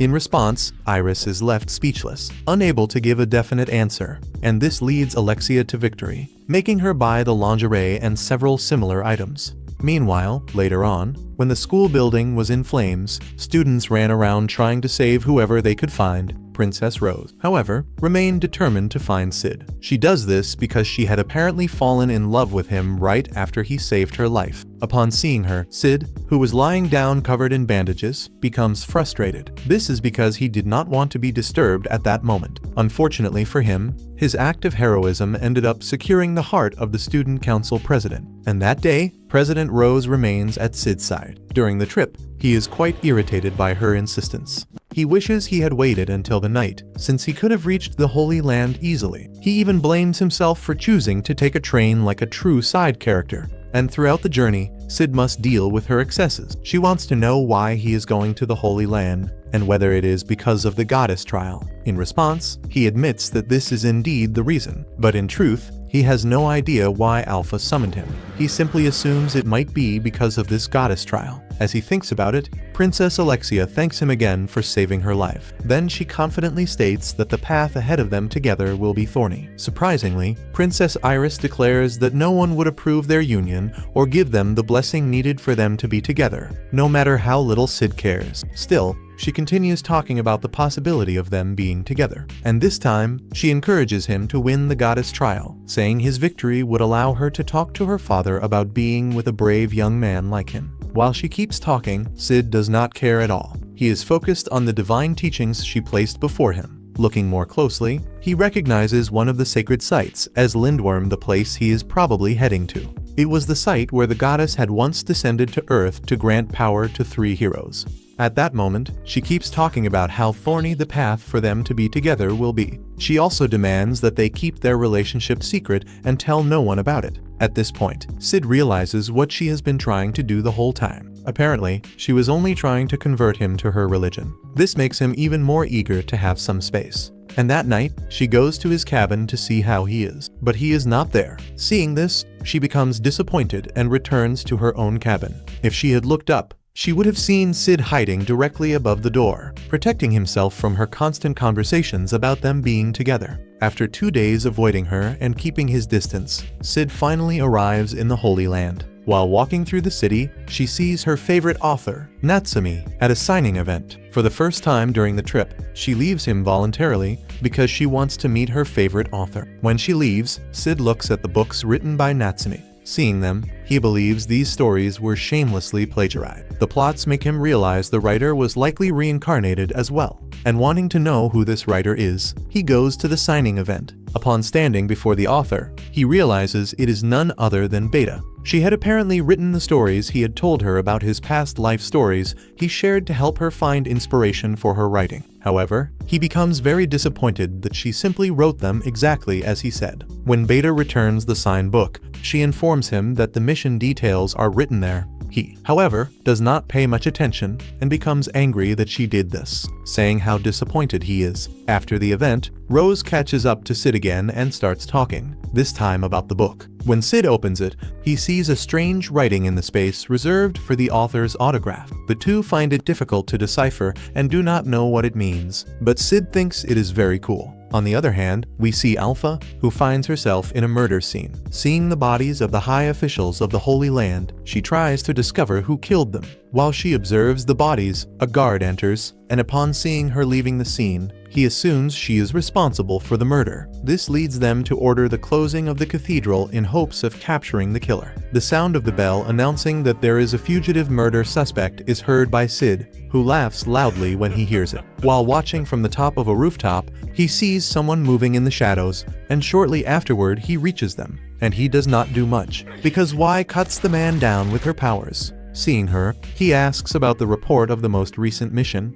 and when she explains everything to him, he decides to proceed with his plans, demanding that she not speak while executing hers. Sid reaches safety beyond warm and decides to take a bath. On the way, he states his preferences, saying what he likes and what he does not like. Although he thinks there are insignificant things he enjoys and dislikes, one of those things is hot springs. Right after that, he enters a hot spring humming while enjoying the calm warmth it provides. Surprisingly, he does not seem to be the only one who enjoys hot springs, since Princess Alexia was also there and becomes shocked when she sees him enter. Sid completely ignores her, acting as if she were not even there, while still enjoying the water's warmth. Still nervous, Princess Alexia gathers courage to start a conversation and asks about his injuries, since he seems recovered. She is surprised to see him, because she had cut him deeply in their last encounter. And in response, Sid calls her a killing machine, but says nothing more when she asks what he said. Instead, he wants to know why she is in the city, and she explains she was invited for the goddess trial. Then she asks why he is also in the city, and he answers that a friend invited him, since there would be a very fun event happening. Acting ignorant, he asks what exactly people do in the goddess trial, and she finds it surprisingly strange that he came all the way to Lindworm without knowing what it is. To explain, she says it is a combat ritual in which ancient warriors are awakened from the sanctuary to compete against challengers. Hearing this, Sid believes the fighters will be facing ghosts, remembering that Alpha had mentioned something about it. In the middle of his thoughts, Alexia interrupts him, discouraging him from hoping to participate in the combat ritual. Moreover, she belittles him by reminding him that the ancient warriors only respond to the call of challengers they consider worthy. The princess also reveals she will not participate in the ritual. She also makes the shocking revelation about the death of the cathedral's archbishop. Although this does not seem to surprise Sid at all, his attitude, without showing any interest, does not stop the princess from revealing the real reason she came to Lindworm. Apparently, she was sent to audit the dead archbishop, and after saying all that, she decides to stop, because she cannot tell anything else to an outsider. But it is very strange because she has already told him practically everything, right? Even so, she tries to convince him to join the Crimson Knights if he wants to know more, but he instantly refuses. While the two remain alone in the hot spring, Alexia reveals her thoughts about Sid, assuming it seems like he always wants to touch her. Sid, however, quietly tells her to push those ideas away, since he makes a point of not looking at her the entire time they are together in the water, and that, according to him, would make them more comfortable while bathing. At that moment, he asks her to stop staring at his body. In her defense, she tries to make disparaging comments about his body, but becomes shocked when he stands up to prove one should never judge a book by its cover. By showing his Excalibur, he leaves her astonished and completely shocked. And on the next day, Alexia meets the acting archbishop, demanding to conduct the audit, but he cancels it before she even arrives there, leading her to ask why he decided to do that. He states the royal family sent her to audit the archbishop, who is now dead. Moreover, he says that he needs to capture the murderer of the archbishop, and therefore he has no time for the princess's hobbies. After that, he asks her to leave church matters to the church, asking her to simply sit and enjoy the goddess's judgment. This makes Alexia furious and determined to obtain her father's permission to proceed with the audit. Still annoyed with the interim archbishop, Princess Alexia becomes even more irritated with Beta and her disguise as the author Natsumi. She feels that Natsumi's behavior is far too perfect to be real, and becomes even more nauseated by Natsumi's large chest, because she has the feeling that Natsumi uses it to attract her fans. On the other hand, Natsumi recognizes Alexia as the character who tries to approach her beloved Shadow. She, however, believes that her Lord Shadow would never have any interest in the princess, and noticing Natsumi's suspicious stare, the princess steps on her foot. While the interim archbishop begins the goddess's judgment and the people are very excited. One after another, the archbishop calls and presents the day's competitors. First, he introduces a challenger from the kingdom of Oriana named Top Baterio. After that, a member of the audience comments to another that an ancient warrior cannot leave after being summoned, not until either the ancient warrior or the challenger is defeated. According to him, this has already led to a challenger's death in the past, and the other then asks why anyone tries so hard to enter the judgment if it can lead to death. His question is answered by the fact that defeating an ancient warrior grants the victor a commemorative medal. With this medal, the challenger has permission to go to any knight order in the world, and will be hired immediately. Meanwhile, Sid pays attention to the conversation, and, after hearing it, realizes that he would have no chance of acting as an eminence in Shadow if he decided to fight. Even so, that does not stop him from fantasizing about entering the competition as Shadow, and giving the audience the spectacle of a battle while everyone wonders who he is. On the other hand, none of the challengers manage to summon an ancient warrior, which means that all are unworthy, and at that moment, Sid realizes he has not seen Alpha since he arrived in Lindworm. Without his knowledge, Alpha seems to be on a delicate mission on her own. Meanwhile, near the end of the challenge, Sid is called as the final challenger. At first, he does not even notice that they are referring to him and when he finally realizes it, he is shocked, although not as shocked as Natsumi and Alexia. His announcement as a challenger excites the crowd, since they assume he is the best student in his academy. Sid, however, sits in silence, not understanding why he was chosen. But before making a decision, he considers 3 options. The first is not to fight, but then he would be forced to reveal his true identity as an eminence in shadow. The second is to run away, but he dismisses that because he does not want to offend the island of divine teachings and be expelled from the academy. And the third option is to cause confusion. So he decides to choose the last one, and to do that, he simply appears as Lord Shadow announcing his presence. The Archbishop becomes frightened when he sees him, but Shadow moves forward and summons an ancient warrior. Surprisingly, he ends up summoning the fearsome Aurora, the Witch of Calamity, who once rained chaos and destruction upon the world. Upon seeing Aurora, Natsumi recognizes her immediately, while Alexia, on the other hand, is lost, since she had never heard of her, while the Archbishop thinks Lord Shadow is unlucky, wondering how he managed to summon the most powerful witch in all history. However, he believes that Shadow is a low-level bandit, and assumes he is powerless against the supposedly powerful Aurora. Wasting no time, Aurora launches several attacks at Shadow, who spends his time dodging them. Strategically, he runs around her, waiting for the right moment and then studying, until he finally awakens with his sword. The fact that Lord Shadow defeated so easily someone he considered so powerful greatly surprises the interim Archbishop. Soon after, they are shocked as they witness the magical revelation, meaning that the sanctuary responded to Shadow's call. Upon witnessing this, Alpha becomes even more convinced. Later that night, Sid praises himself for having done a good job as a background character, using his power as an eminence in Shadow. It is then that a giant red door appears, with some drawings on it. At first he tries to avoid it, teleporting to another pillar, but it appears again, and trying to avoid the door, he keeps moving from side to side. But the door does not give up on him so easily, until he finally decides to try seeing what is behind that door. Meanwhile, at the sanctuary, the 3 girls are present. During the goddess's judgment in the cathedral, that same giant door ended up appearing, making everyone wonder what that thing was. At first, they question what will come out of the door, perhaps a new warrior or a demon. But behind it emerges the Archbishop, who is surprised by what he sees,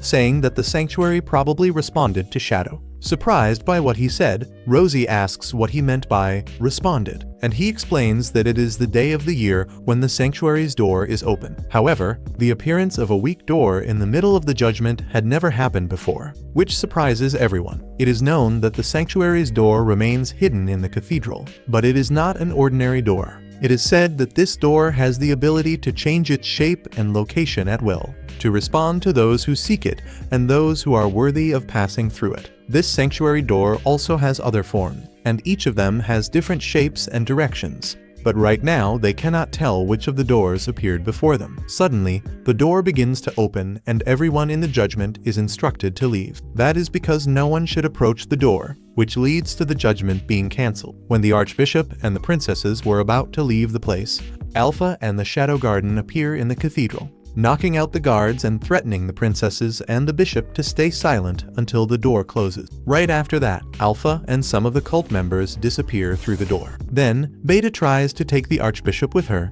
but when the girls are about to defend him, Natsumi is captured and a sword is placed at her neck, as a way to prevent the others from acting. Alexia says she is not exactly a very gentle person, but tells Rose that maybe they should simply let Natsumi die. But Rose refuses, and Natsumi tells them to leave her there and take care of themselves. It is then that Beta demands that the Archbishop and Natsumi be taken together. The Archbishop refuses, saying that this would only happen in the afterlife, and suddenly, a flash of a sword appears, attacking Beta, but she manages to dodge, although not completely, since part of her 2 melons are floating in the air. But since those airbags are made of venom slime, which is Shadow's power, they recompose easily. Then, in the blink of an eye, a sequence of strikes occurs and, in the end, the victim is Executor Venom, who had come to help the Archbishop, and Beta is the one who kills this so-called Venom. The Archbishop is shocked by what just happened and, at the same time, Beta is furious, with beams of light coming from her eyes. She angrily asks if the Archbishop saw anything and, in response, he denies having seen anything. Even so, she grabs him and flies into the door along with him, followed by the other cult members, who end up taking Natsumi with them. The princesses are very confused by this, because they wonder what the Archbishop might have seen. They themselves could not understand what happened, knowing that only the Archbishop managed to see it, and Natsumi also cannot be left behind. Alexia quickly enters through the door after them, even when an unknown voice tells her not to do that. Because of that, Princess Rose, worried about her sister, also enters the door before it closes completely. Upon entering, they find themselves in a sanctuary where, according to legend, the left arm of the demon Diablos was sealed. Alpha and her cult members, Natsumi, and the Archbishop are also there. After that, Alpha explains that the left arm of the demon Diablos was sealed there, which was sealed in that place after he had been defeated by the hero Oliver. The Archbishop seems quite bothered by this and asks Alpha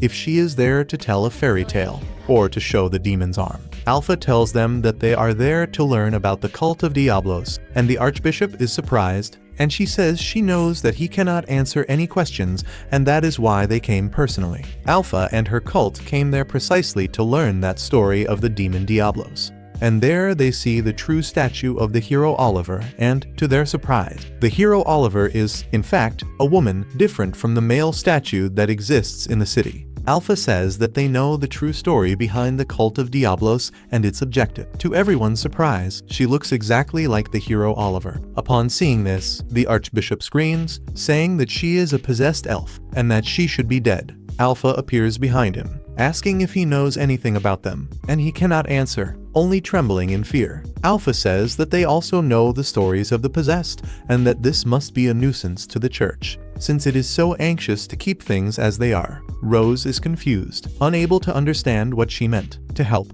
Alpha explains that they discovered the objective of the cult of Diablos, which is to bring the left arm back to life. However, they still do not know the cult's true final goal, so she proposes that everyone enter to discover it for themselves, opening the door to the cemetery of memories. Alpha places her hand on the door, and her hand triggers her powers, revealing patterns as the door gradually unlocks. Suddenly, a large mechanism releases itself, opening the path for a vortex to form. And with water bursting out and a very bright light coming from outside, the Archbishop is shocked. He asks how it was possible for her to open the door. And Alpha, helping his understanding, speaks of the magical power of the demons and of the warriors who fought a great battle behind the gate, who joined together to open that door. The vortex, according to her, holds memories that have nowhere else to go. And Alpha explains that that place is a graveyard of ancient memories and grudges.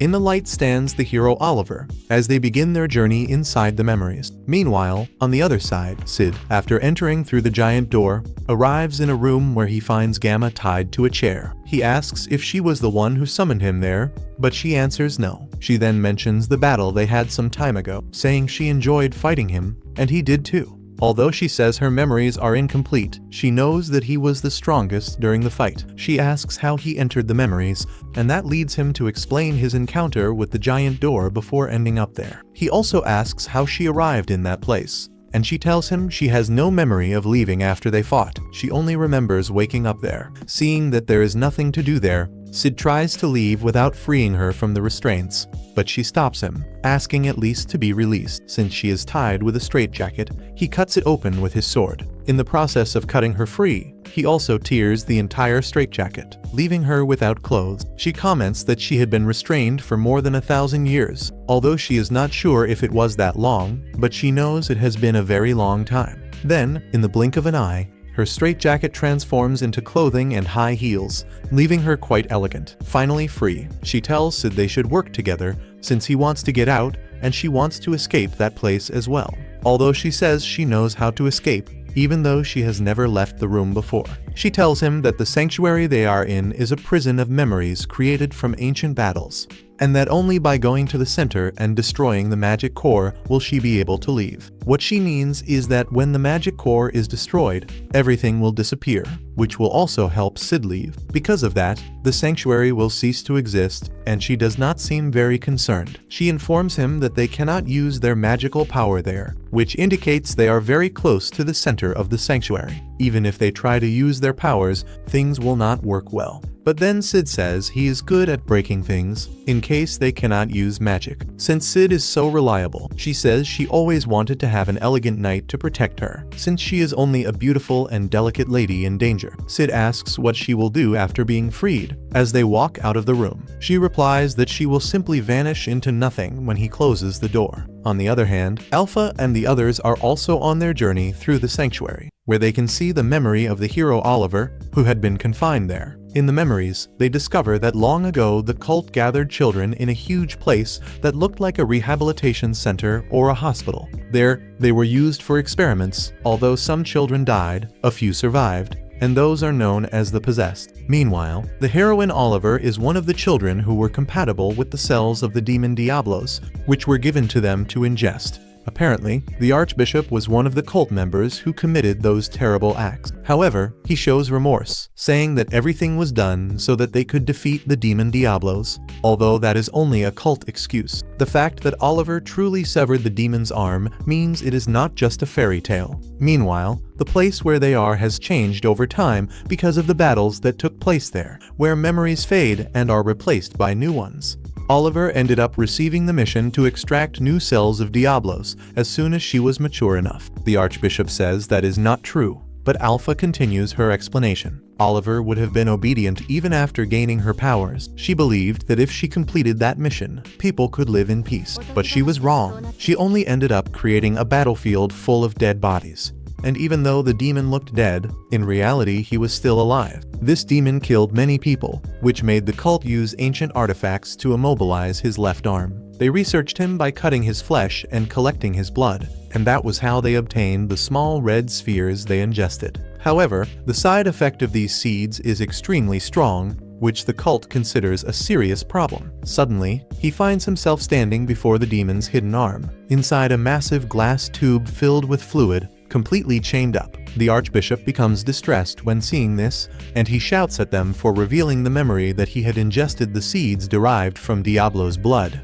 which supposedly grant great powers and great forms of immortality. This is exactly what the cult truly desired, and Alpha reveals the princesses that the priest Nelson had been involved with this whole time, which makes her vent about everything she endured in the cult. The seed must be ingested once every year, or its effect fades, and that is why they can only produce a small amount, 12 per year, the same number as the members of the Night of the Knights cult, which are those round knights. Alpha says the seeds still have not been perfected, and that they believe the only way is to immobilize the demon's limb. Then it is revealed that Alpha is actually Oliver's descendant, and she asks the Archbishop to prove otherwise. The priest says the cult needs eternal life and power, and he admits to being one of the Knights of the Round. At that moment, he breaks free from his restraints and Delta stabs him from behind. This ends up being the Archbishop's demise, since she throws him into the water beneath them. Delta apologizes for killing him, because she had been instructed not to do so until obtaining the required information. But to everyone's surprise, the Archbishop did not die. He emerges from the water like a giant and disturbs the memories, which separates the women in the process. They all find themselves in a completely white hall, which Alpha assumes is another feature of the sanctuary's security system. Meanwhile, the Archbishop and the Knights of the Round are also there, preparing for battle with them. And they cannot see why anywhere, and soon they understand that they were separated, which is another characteristic of the sanctuary's security system. The Archbishop declares that the sanctuary is his territory, and that they will feel all of his wrath. Then Delta moves forward to face his copies, and she quickly defeats his copies. However, she notices something very strange. Since her magic was not working very well, the chubby man reveals that he lured them to that place on purpose, since the closer they got to the center of the sanctuary, the more their strength would fade away. And Alpha also adds that as their power decreases, that shameless fat man's power will increase even more. The chubby man's plan was to make them advance even further before starting the attack, but he concludes that the distance they already traveled is enough. Immediately, his copies regain life and go back to fighting Delta. Meanwhile, Sid and Aurora find themselves in a kind of dark hall, where there is no sense of up or down. Sid comments on this very strange place, and Aurora tells him not to look up. As they keep walking, a sudden burst of light appears behind him, transporting them to another memory. Sid and Aurora appear in a new place, with Aurora sitting on top of him. Sid complains that she is heavy, but she immediately moves away, saying that he is only imagining things. As punishment for joking, When Sid looks around, he realizes that probably a great battle took place there. In the land of Baron, the battlefield is filled with bodies and weapons scattered everywhere. Sid thinks to himself that that battlefield is devoid of any sign of home or of life. What they do not notice, however, is that an eminence watches everything from the shadows, and Sid remains in the inverted position in which they arrived, until Aurora extends her hand to help him stand up. The two move on, walking toward an abandoned fortress, stepping on lifeless bodies along the way. Inside the pit, Aurora finds the younger version of herself, and Sid notices that she is in tears. Aurora comments that she has always been a crybaby and asks Sid for the sword. He hands it to her and she tries to eliminate her younger version. However, as she approaches the young Aurora inside the pit, the lifeless bodies around them instantly awaken and begin attacking her. Sid reacts quickly, reaching Aurora and holding her in his arms to protect her from the attacks. Then he uses the reanimated bodies as support to jump and escape to the other side of the pit.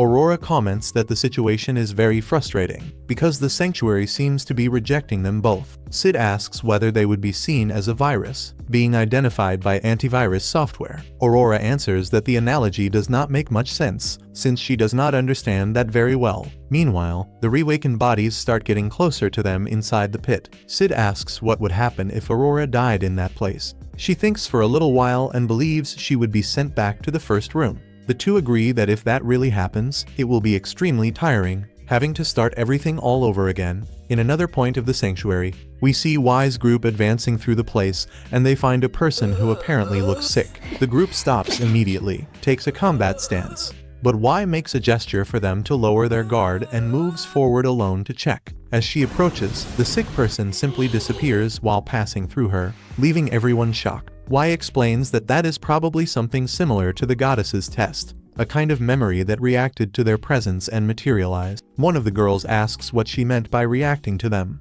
and Y explains that these memories respond to those who are possessed. While exploring the place, they find a file with information and a narrow room full of books. Together, they begin to examine these books and start seeing flashes of memories. Y then explains that the other information they discovered is revealed exactly through these flashes. They would have had an extremely difficult fate if they had not met the formidable Lord Shadow. Y reminds her companions that everything they saw there is only memories, and that it would be impossible to physically take them back. However, a Polaroid camera had been created, and with it, they managed to take several photos of all the information that it was possible to record. Y reinforces that all of that was only possible thanks to Lord Shadow's wisdom, and then they all return to work again. Shortly after, Y's group begins to experience a very strange occurrence. Y explains that this will not make things easier, since her magic runs out the closer she gets to the center of the sanctuary. One of the members comments that that feeling is the same that had been experienced at the academy. Y insists that all of them start managing their magic better. Meanwhile, Sid and Aurora keep defeating the awakened bodies. Sid comments that Aurora is not exactly the best fighter when she is without magic, and she replies saying she is just a damsel in distress. Then she notes that Sid is doing very well without using magic, and he answers that he is finding everything very easy, since he has trained and practiced bodybuilding since childhood. The boy is impressive. Sid comments that he does not hate the god mode they are currently in, but admits that with magic they could keep fighting forever. And to end that memory, Sid quickly kills the young Aurora, apologizing, which makes them both return to a vast room illuminated by an intense and bright light. Observing the environment, Sid comments that the place is enormous and notices that right ahead, there is an area of impressive beauty. Aurora then tells him that this is the center of the sanctuary, and meanwhile Delta keeps fighting the chubby man, even not being a match for her. The chubby man is surprised to see her still resisting, since her magic should be severely limited. With a psychopathic look, Delta keeps defeating even more copies of the chubby man, who remains among the bodies in silence, evaluating his own performance. The Archbishop asks whether she awakened completely on her own, since that technique of hers has been lost for ages. Alpha just gives that little side smile, and cautiously he states that he was prepared for that level of resistance from her, and finally decides to show all his power. Too bad it will not work very well. He ends up creating several copies of himself to fight, but Delta surprises him with her ferocity. She then awakens her Super Saiyan mode, and surrounded by waves of energy and with a devastating shout, she charges for another attack, summoning a giant metal plate ready to destroy all the clones. Returning to our dear Sid, he asks Aurora what exactly they need to destroy in that room. She answers that it is a magic core located on the other side of the door, which is locked by several chains and a blade in the middle. Sid even tries to break the chains with his sword, but realizes it is impossible, since the blade would probably break before the chains gave way. Aurora then asks whether he considered the possibility that there might be a key to open the door. As they approach, Sid sees that shining sword there in the middle of the room. Aurora explains that there is an inscription on it, and that sword is capable of cutting the chain. Sid approaches and notices a fiery red glow emanating from the sword. He tells Aurora that he would not be able to use it, since the sword rejects him when he tries to pull it. Sid and the sword begin shaking violently, and he concludes that sword can only be wielded by the Chosen One. Aurora kneels to read what is written on the sword and realizes that it says it can only be drawn by direct descendant. She points to the sacred inscription engraved on the blade and is impressed to realize that Sid only needed to look at it to understand the meaning. Sid gives up trying to force the sword and comments that he already knew all of that. Aurora asks if that means he knows and has memorized all the patterns of magical writing, and he confirms that yes. Sid then asks what they should do next, but there is no instruction or anything like that to guide them. With nothing else to do, they sit there together beside the sword and wait for destiny to act. Meanwhile, on the other side, Delta keeps fighting the chubby man, and Alexia observes the battle from a distance and starts questioning whether Delta really works for Shadow, since her fighting style does not compare to his. Alexia remembers that when she met Shadow, his style was extremely sophisticated, unlike Delta's, which lacks technique or refinement. She relies completely on unrestrained violence. Delta defeats more copies of the shameless chubby man and ends up breaking the entire place and leaving it. He is surprised to realize that she fought against more than 100 clones without showing any sign of fatigue. Irritated, the chubby man now loses his patience, and Delta assumes that he was a scientist in the past and states that even if he creates countless copies, they all share a single brain, which is not enough to control so many bodies at the same time. So even if they are 1,000, they will look like scarecrows, since they will not be able to move freely. The chubby man retreats, fearful before Delta, and ends up hitting a statue of the heroine Olivier. He stares at the statue and starts striking it, calling her to come down to help him. In a shine of red light, the heroine Olivier appears to answer the chubby man's request, and he begins laughing, believing he has secured his victory. From above, Y calls out to Alpha as soon as she recognizes Olivier and informs her that the investigation is finished and that they can already leave. Alpha then announces that they can withdraw, and the chubby man is surprised by the decision to run, and Alpha clarifies that they are not fleeing. They had no interest at all in people like him, nor in uncertain memories. The group's only objective was to cut off the source of power at the moment of withdrawal. Alpha informs him that now they know how the sanctuary's defense works, and that next time they will come whenever they want. The chubby man threatens, stating that he will not allow them to leave so easily, but Alpha simply ignores his words. Instead, she invites Delta, Alexia, and the other ladies to join them in leaving the place. After Alpha and the others depart, the chubby man begins reflecting on what his next fate will be. He consoles himself by remembering that he was able to behold Alpha's face. For them, if they obtain her blood, they will be much closer to perfecting the plan. The bishop reasons that he will inform the other factions that he lured them to the sanctuary as part of a trap in order to expose their true identities. While he loses himself in thoughts about possible rewards for his actions, the chubby man receives a notification informing him that there are people in the center of the sanctuary. Deciding to have some fun with those who made it that far, he orders Olivier to accompany him. Already in the center of the sanctuary, Sid asks Aurora about her intention to disappear, since she had mentioned that, after the destruction of the core, she would cease to exist. Aurora explains that, more than disappearing, it would be more correct to say that she would be freed from the prison of memories that repeat eternally, something that has become very hard for her to endure. Sid encourages her to give it a little more time, saying that things will eventually resolve themselves. In his thoughts, he concludes that, according to the formula, it was already the moment for the protagonist of the story to make his grand entrance. At that instant, out of nowhere, the chubby man appears before them, and Sid stands up excited, believing that he is the direct descendant of the heroes, the one who will be able to draw the sacred sword. However, when he realizes it is a bald chubby man, he is surprised, since it is not who he imagined. Sid then wonders whether that is not one of those classic moments in which the villain appears to stop the protagonist's advance. Sid looks at Olivier and notices that she resembles Alpha quite a lot, but he quickly realizes that she is not Alpha. The chubby man recognizes Aurora and asks Sid how he managed to free her from her prison, referring to her as a witch. Sid is surprised that the chubby man knows Aurora and asks her if she knows him, but Aurora does not remember him,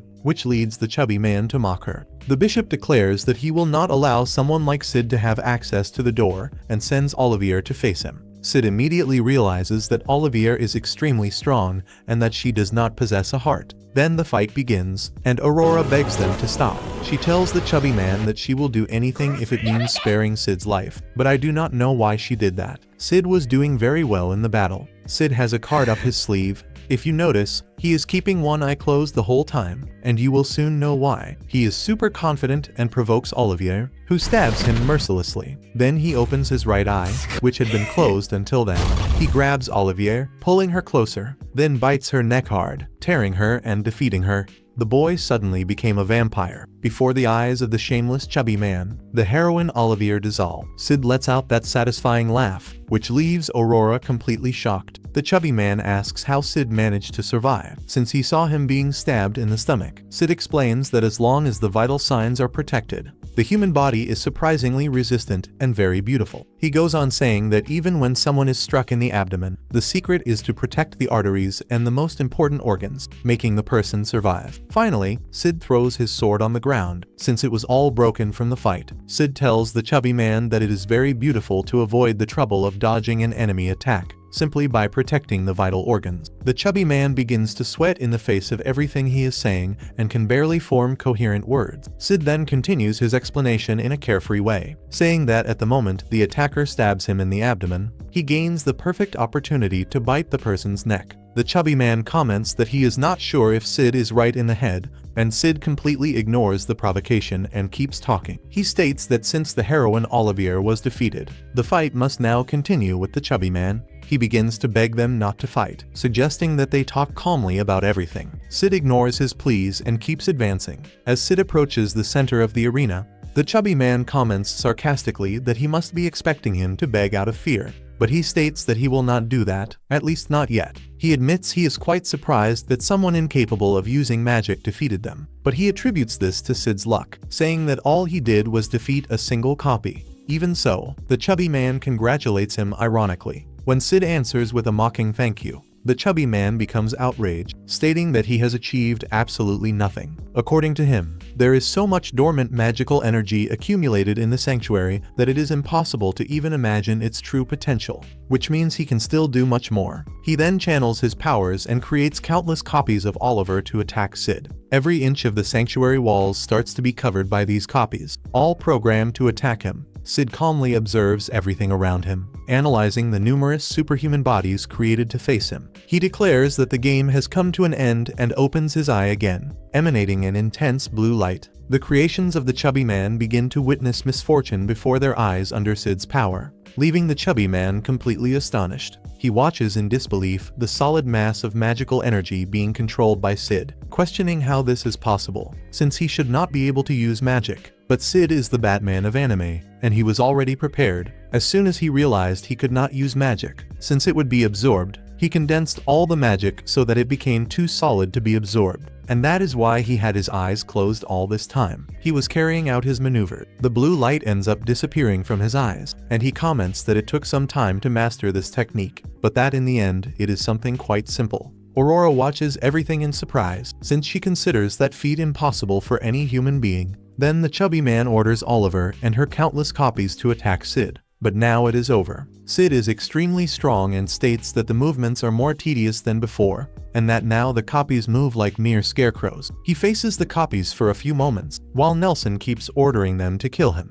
Sid feels the cut on his abdomen, and he says that the game is over. And he asks Aurora once again what the mission steps are. Draw the sword, cut the chains, and destroy the magic core. Aurora confirms, and she tries to stop him from acting. But Sid states that it is far too much work to fulfill each step separately. Instead, he will do everything at once, reaching the same result. The coloration of the entire environment changes to a purple tone, and Aurora looks up, trying to understand what Sid is doing. While she watches, she wonders how a single person possesses so much power. And here we already start to rise from our seats, because Sid is going to use his supreme spell. Before he can finish his last words, one of Oliver's copies stabs him directly in the heart. Sid begins to bleed, but he shows no reaction to the wound. Instead, he simply completes his spell, saying atomic, and a colossal magical explosion is released, shaking the entire sanctuary, destroying all of Oliver's copies and everything that was around. Shadow Garden is watching from outside, simply admiring the overwhelming power of their leader. Soon after, Sid appears in a dark place, wielding his sword,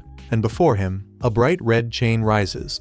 He raises the sword to strike, but in the next instant he is transported to another vision. In this new scene, Sid awakens lying at Aurora's feet, in the middle of a forest. She asks how he managed to survive being stabbed in the heart, and Sid sits down to talk with her and reveals that he used magic to move his own heart from its place. He admits that he is now exhausted, and Aurora comments that he is full of surprises. When Aurora begins to touch his wound, Sid notices that she is disappearing. Aurora becomes more withdrawn and settles down to talk with him. She reveals that she was the one who called him there and apologizes for having lied. Sid answers that it is all right, and Aurora then continues, saying that this was not the only thing about which she lied. She confesses that for a long time all she wished was to disappear into nothingness and forget everything. Aurora then looks Sid in the eyes and says that now she has managed to create a memory she does not wish to forget. Even if she comes to disappear, she wants to preserve that memory, without letting it fade away. Then she thanks him for that precious memory,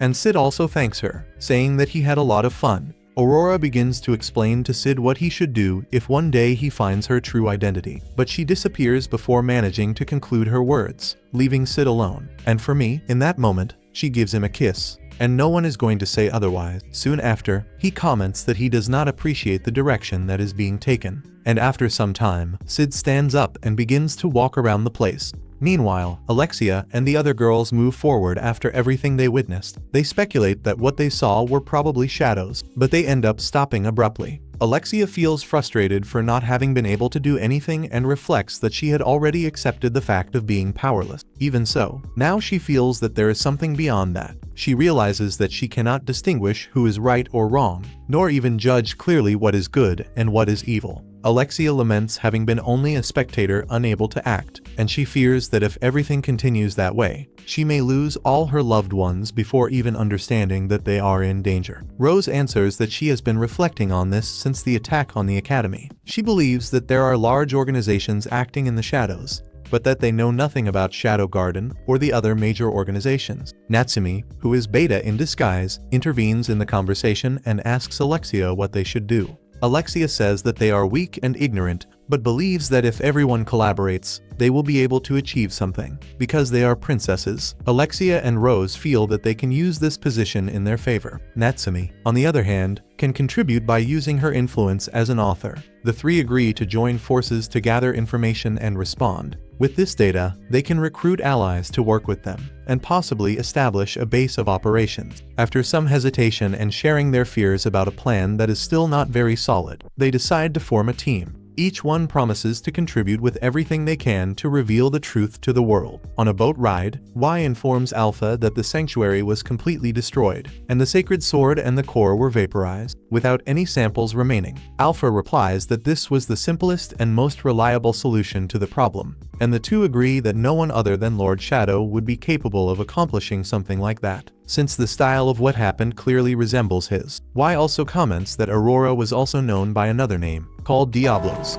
Then the time comes for the Bushin Festival, an event in which all the strongest people gather to demonstrate their strength in a great combat competition. During the festival, the Black Knight of the Kingdom of Oriana, warriors of the Kingdom of Velgalt, and even fighters from the East attend to honor the event. As the festival is unified in the search for the strongest among all, Sid decides to participate in the competition. He makes this decision because he feels that sponsors, fighters, and spectators share a single desire: absolute strength. Being extremely strong and powerful, Sid wants to demonstrate this strength. In this way, people will be amazed at what he is capable of doing, something that is also part of his wish list as an eminence in shadows, but of course not as his true identity. In the palace of Oriana, Gamma enters the Great Hall only to find Sid standing near a window. As she walks toward him to thank him for honoring the establishment of the palace and also to ask what he came to do there, Gamma suddenly trips and falls face first to the floor. A maid quickly approaches to take care of the bleeding and her nose, while Gamma continues talking with Sid. Directly, Sid is now sitting on a raised throne, revealing his intention to disguise himself and participate in the Bushin event. Gamma shows surprise and asks why he wants to disguise himself, but Sid chooses not to reveal the reason. The preparations for his disguise immediately begin, with rows of clothes being brought for him to choose from. Gamma approaches and begins to spread a slime on his face, explaining that when charged with magical energy, it takes on a texture as real as human skin. For the slime to transform him into the desired person, Sid needs to choose a mental image. He ends up choosing the appearance of an ordinary man. He was a gloomy knight, lazy and without any notable skill, which makes the choice perfect for Sid, since he wants to disguise himself as someone weak. Then a machine is activated to completely cover his head, and after just a few seconds he transforms into a common man. Although he seems very weak at first glance, Sid still decides to also change his posture to reinforce that impression even more. He goes down the stairs to get some clothes that match his new appearance. Meanwhile, Gamma also goes down to tell him that he will need clothes and a sword, but she ends up tripping once again and falls down the stairs, with her nose bleeding. In the streets, while three men are talking, one of them spots a woman wearing metallic armor walking in their direction. Surprised, he recognizes her as Anarose, one of the 7 blades of Velgalt. People say that she is responsible for summoning an ancient warrior during the last judgment of the goddess, which happened some time ago, and many talk about this. At that moment, Sid, now known by another name that I forgot, passes by them in a very unexpected way. Anarose stops him, asking if he is really going to participate in the Bushin festival. She states that this will be a mistake and asks him to give up the idea and go back home, since he looks very weak and sick. Sid, however, answers that she should not judge a book by its cover, and says that he does not need her help, moving away right after. Feeling satisfied with his disguise, he ends up being interrupted by a man called Kent. This guy is very muscular and already boasts about having participated in the festival several times, and he advises Sid to listen when someone more experienced speaks. He tells Sid to go back home, saying that weak people like him always show up to ruin the fun of the festival, drawing some laughter from the people around. In response, Sid comments that, at the very least, he is stronger than Kent. These words end up hurting the muscular man, who delivers a violent punch to Sid's face. This blow hits him hard, dragging him into the alley. Kent moves toward him, thinking about how amateur he is and that he could defeat him easily. Even so, he decides not to fight back, since he does not want to waste energy before the festival. This allows Kent to continue attacking him. While the others lament how pathetic he seems, the muscular man asks why he does not fight back, and Sid answers that he does not intend to waste his fists on a low-level street fighter. Enraged, the muscular man steps on his head, and at that moment Anarose intervenes and demands that he stop. She threatens to face him if he does not, and Kent moves away with his tail between his legs, leaving Sid there on the ground completely beaten. Anarose approaches Sid, who seems almost lifeless, and apologizes for what happened, saying that she did not expect the situation to get out of control. Sid, not understanding the reason for the apology, comments that she could have stopped the aggression at any moment she wanted, but did not. Anarose explains that she believed it was better for him to be defeated there than to suffer a permanent injury in the competition. Therefore, she advises him to go back home, stating that it became clear that he would not be able to advance in the festival. To her surprise, Sid stands up from the ground without showing any injury, making Anarose wonder if he is really not hurt. Without answering, Sid walks away,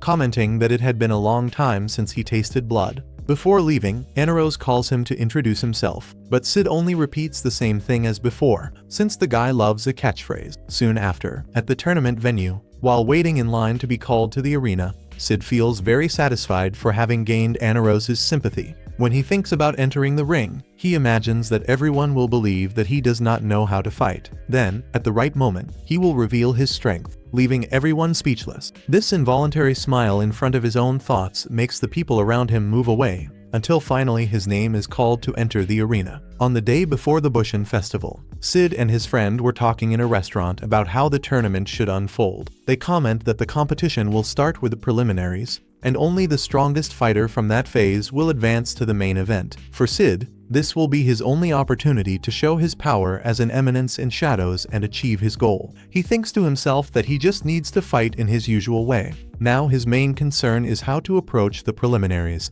something with which his friend agrees, mentioning that the bets made by people on the fighters only really become effective from the main tournament onward. Even so, if they want to win, they need to collect data from the previous fights to be able to understand how the main event will be. During the conversation, Sid mentions that muscular man from before, called Quenchen. He says that he is a recurring competitor who is observing. Although he wishes to fight against him, he recognizes that it will not be easy, but even so he would like to face him. He comments to his friend that this objective requires careful observation, and his friend agrees, since his friend thinks Sid is talking about bets. He even reinforces that getting it right from the beginning is essential to achieve success. Sid then casually asks who his friend believes will win the tournament. He answers that it will probably be Princess Iris, known for her powerful ability. If she wins the tournament that year, she will become the first repeated champion in ages. He also mentions another strong contender, the student council president, Princess Rose. She has already been the winner of the school tournament, and, by chance, the first Bushin champion of the Kingdom of Oriana. To conclude his analysis, he comments that, if they really want to profit from the tournament,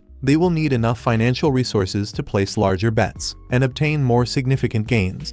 Instead of answering directly, Sid asks if there is anyone else worthy of attention. And finally, his friend mentions 2 more great fighters he knows. When he begins to prepare to ask for more money for the bets, Sid interrupts him. He gives him as a gift an item he obtained in Liddy Warm before saying goodbye. Even so, he asks for some sandwiches before leaving. Later that night, while walking back home, Sid thinks about how to face one of the fighters mentioned by his friend, since he believed that this would be a good way to attract attention. Suddenly, Princess Rose appears behind him, leading him to wonder what she is doing there so late. She answers that she is going to meet someone, and upon noticing the group with him, Rose comments that she, Princess Alexia, and Lady Natsumi had gone to the restaurant some time earlier to eat, which Sid finds very strange. Princess Rose explains that she is not very close to Natsumi or Alexia, but that she is a good person and extremely kind. She then expresses the wish that everyone will become good friends soon and work together to make the world better. Sid, however, does not seem to appreciate that idea very much, questioning himself internally whether it is really something Rose can do to become friends with Alexia. Considering only her kindness, Rose adds that Princess Alexia and Natsumi still feel a little awkward with each other, and Sid notices that the two are practically a reflection of one another. Soon after, he notices that it is getting very late, and he asks if Rose should not go, since she mentioned she would meet someone. Sid already wants to get rid of the girl. Poor thing. She reveals that she is actually going to meet her father, who wants to introduce her to the kingdom's finances led by Lord Perv. Sid congratulates her, but she does not seem very happy about it, since she will probably have to marry the man. Rose begins to open her heart, saying that since there have always been great expectations about her, because she is a princess, she feels very pressured by this and that she has probably disappointed many people. Because of that, she decided to follow the path of the sword. And Sid comments that he heard that the Dark Knight does not occupy a very high position in the hierarchy of Oriana. She explains that her father and the entire kingdom opposed the choice she made, since they could not see any sense in a princess choosing the path of the sword, something that did not fit very well with her origin. Even so, Rose reveals that she made this decision after meeting a knight during a war she witnessed. In reality, he was not even really a knight. It was just Sid beating up some bandits in his childhood. With sadness in her eyes, she talks about the possibility of betraying countless people with her decisions. To know if anyone believes in her, she asks Sid to believe in her, no matter what happens. To comfort her, Sid gives a positive answer, which makes her very happy. Rose then walks away to leave. But before that, Sid turns and throws the sandwich to her, telling her to relax a little, while both go their separate ways. Soon after, the day arrives for the selection of participants for the main event, and many men gather to fight, bet, or simply watch. The Bushin Festival then begins, and the winners of the preliminary fights are announced. Sid and his friend are also present, while Sid watches his friend being very busy collecting battle data, deciding how he will place his bets. During the fights, a man called Gold Guild, known as the Unbeatable Legend, appears, and Sid's friend recognizes him immediately and praises him, while Sid shows confusion for never having heard of him. Gold, who prefers to be called Master Gold, boasts, saying that he never fails to tabulate data and analyzes every detail of the fights. According to him, this is possible because he can see the energy level of the fighters with his own eyes. The man basically has those Dragon Ball devices that let you see other people's power, except instead of glasses, it is his own eye. Meanwhile, it is almost time for Sid to fight, so he goes disguised as an ordinary man. Sid is placed to fight against an extremely strong man called Gonzal. and everyone believes he will be defeated easily. Sensei Gold assumes the same, evaluating that Sid will lose due to his weak appearance and the fact that his energy is only 33. However, to everyone's surprise, Sid defeats Gonzal in the blink of an eye, securing his victory. At the same time, Annie Rose also watches the fight and is very surprised at how he managed to defeat such a large man with only one punch. The boy is like Saitama. Observing the result, Gold comments to Sid's friend that he will face the boy in the next battle, believing that he will be unbeatable. After leaving the ring with the winner announced, Sid discreetly returns to his original form, without anyone noticing, thus ending that day. Later, while he was taking a nap, his friend knocks on the door, holding a newspaper. He informs him that Princess Rose stabbed Lord Perth, the man who was going to be her husband, and fled. Meanwhile, Princess Alexia and Natsumi remain in the office, focused on finding Princess Rose. Eventually, they discover that she escaped to the northern side of the royal capital, which means she may still be inside the city. Natsumi explains to Princess Alexia that the Kingdom of Oriana wishes to resolve the case as a minor domestic matter and that it also sent a message to the Kingdom of Midgar, asking it not to interfere, since they intend to find their daughter on their own. With this information, both begin to suspect foul play, because Princess Rose is an exchange student, which would make it fair for her to be judged under Midgar law. If that happens, it would directly affect the relationship between the kingdoms, so they will not want to risk it. It is said that Lord Perth is the second son of the Duke of the Kingdom of Oriana, which would mean an extremely severe punishment for Rose if she were arrested for such a crime. Even so, Alexia states to Natsumi that, because Rose is royalty, she cannot be sentenced to death. In any case, they want Princess Rose to be found so they can hear her side of the story. To make the situation very clear, Natsumi comments that Rose never mentioned anything about what was happening between her and her fiancé. In her opinion, this must be because Rose does not want their involvement to cause conflict between the two kingdoms, which would make it very reasonable for her to step back from the matter. Alexia refuses to accept this, stating that it is not right to abandon her sister in this way. Natsumi clarifies that her intention is only that they carefully plan their next steps, and this greatly irritates Alexia, who questions whether Natsumi is foolish for saying that they still need to find her. Unable to respond, Natsumi is grabbed by her clothes, dropping the paper. While she begs, pretending to be afraid, Alexia states that she knows she is acting, and says that she would kill her if she let her go, only to worry about her position. Even so, Alexia recognizes that Rose does not wish to involve them in her problems, but insists that they need to do something to help her. Since they decided to work together, they must also support each other when necessary, and Princess Alexia states this to Natsumi, who agrees and promises to gather information, in addition to investigating some rumors she heard about Rose's fiancé. After that, Princess Alexia leaves the office, determined to do everything in her power to bring her sister back. After her departure, Natsumi calls one of the members of Shadow Garden, who seems to work secretly for her. Natsumi asks her to gather information about Lord Perth and about the royal family of Oriana, believing that the princess needs data before acting amid so many variables. Shortly afterward, she returns with new information, reporting that Princess Rose arrived at an underground ruin. The place consists of a complex network of tunnels, becoming an ideal hideout. Upon receiving the update, Natsumi orders that Rose be closely monitored and that any information be recorded and passed on to her. Then the day of our Dear Bushin festival arrives, and everyone is seated in the arena when the battles begin. Sid and his friend are also there. However, Sid's mind is not on the fight, but on the newspaper that is in his hands, which reports the incident involving Princess Rose. Then his thoughts already shift to his ambition to use his power as the eminence in shadow to achieve his objectives, including the idea of obtaining a fortune through bets. Sid imagines a secret war unfolding in parallel to the tournament and feels that he will act exactly in this scenario, using his disguise. With this in mind, he leaves to prepare for his turn, and along the way, already in disguise, he meets an elf called Beatrix. She is wearing a hood and stops when crossing paths with Sid and asks if he knows a beautiful elf, daughter of her deceased sister, stating that she sensed her scent on him. To clarify it, she comments that the girl looks a lot like her. When informed, Sid says he cannot see her face because of the hood. Beatrix removes it, and internally Sid recognizes that the person she is looking for is Alpha. But he decides to lie, saying that he does not know anyone. To test him, Beatrix draws her sword and moves to cut off his head. But Sid is smart, and he knows she will stop a moment before, so he pretends to be frightened and falls to the ground. She apologizes for scaring him and reaches out her hand to help him and comments that she thought he was stronger. Even so, she says that he has a good hand and soon he will become much stronger, and right after that she walks away toward the arena. In another place we see Annie Rose watching the battle accompanied by Quentin, a muscular guy from before. He also came to watch the fights, and they are talking about Sid's victory, who in reality is an ordinary man. They wonder how he managed to defeat such a strong man, something that to Annie Rose does not seem to have been just luck.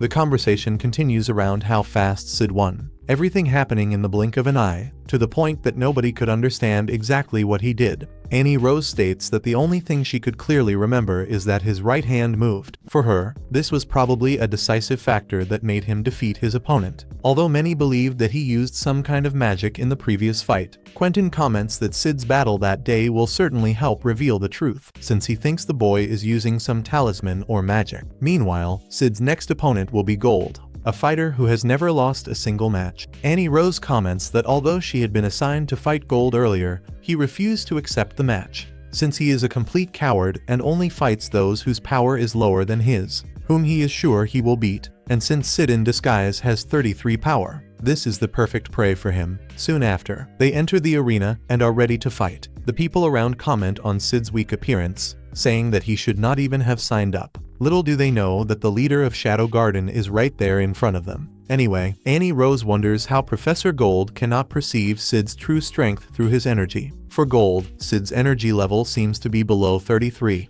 which leads him to believe it will be a very easy fight. The battle then begins with Gold charging with all his strength, trying to strike Sid with his sword. To everyone's surprise, Sid dodges the blow with extreme speed and hits Gold with the hilt of his own sword. Annie Rose and Quentin, seeing this, start discussing how he managed to escape from that attack. Annie Rose tries to explain what she saw, that Sid apparently tilted his neck just a little to the side when he was cracking it, and this happened at the exact moment of the attack. And this ends up leaving the muscular guy shocked, since he refuses to believe what he just heard. How the guy managed to dodge an attack while cracking his neck does not even make sense. Annie Rose adds that everything seemed like a perfect coincidence, which makes it even harder to accept what they witnessed. Both refuse to believe that it is true, since an ordinary human would not be able to do it with such naturalness and speed. Humiliated by the situation, since the guy simply let him slip away, Gold becomes very irritated and steps back for a moment to compose himself. He tells Sid that he lost a chance at humiliation, since he could have defeated him right there. Annoyed by the fact that Sid is not showing any remorse, Gold starts shouting,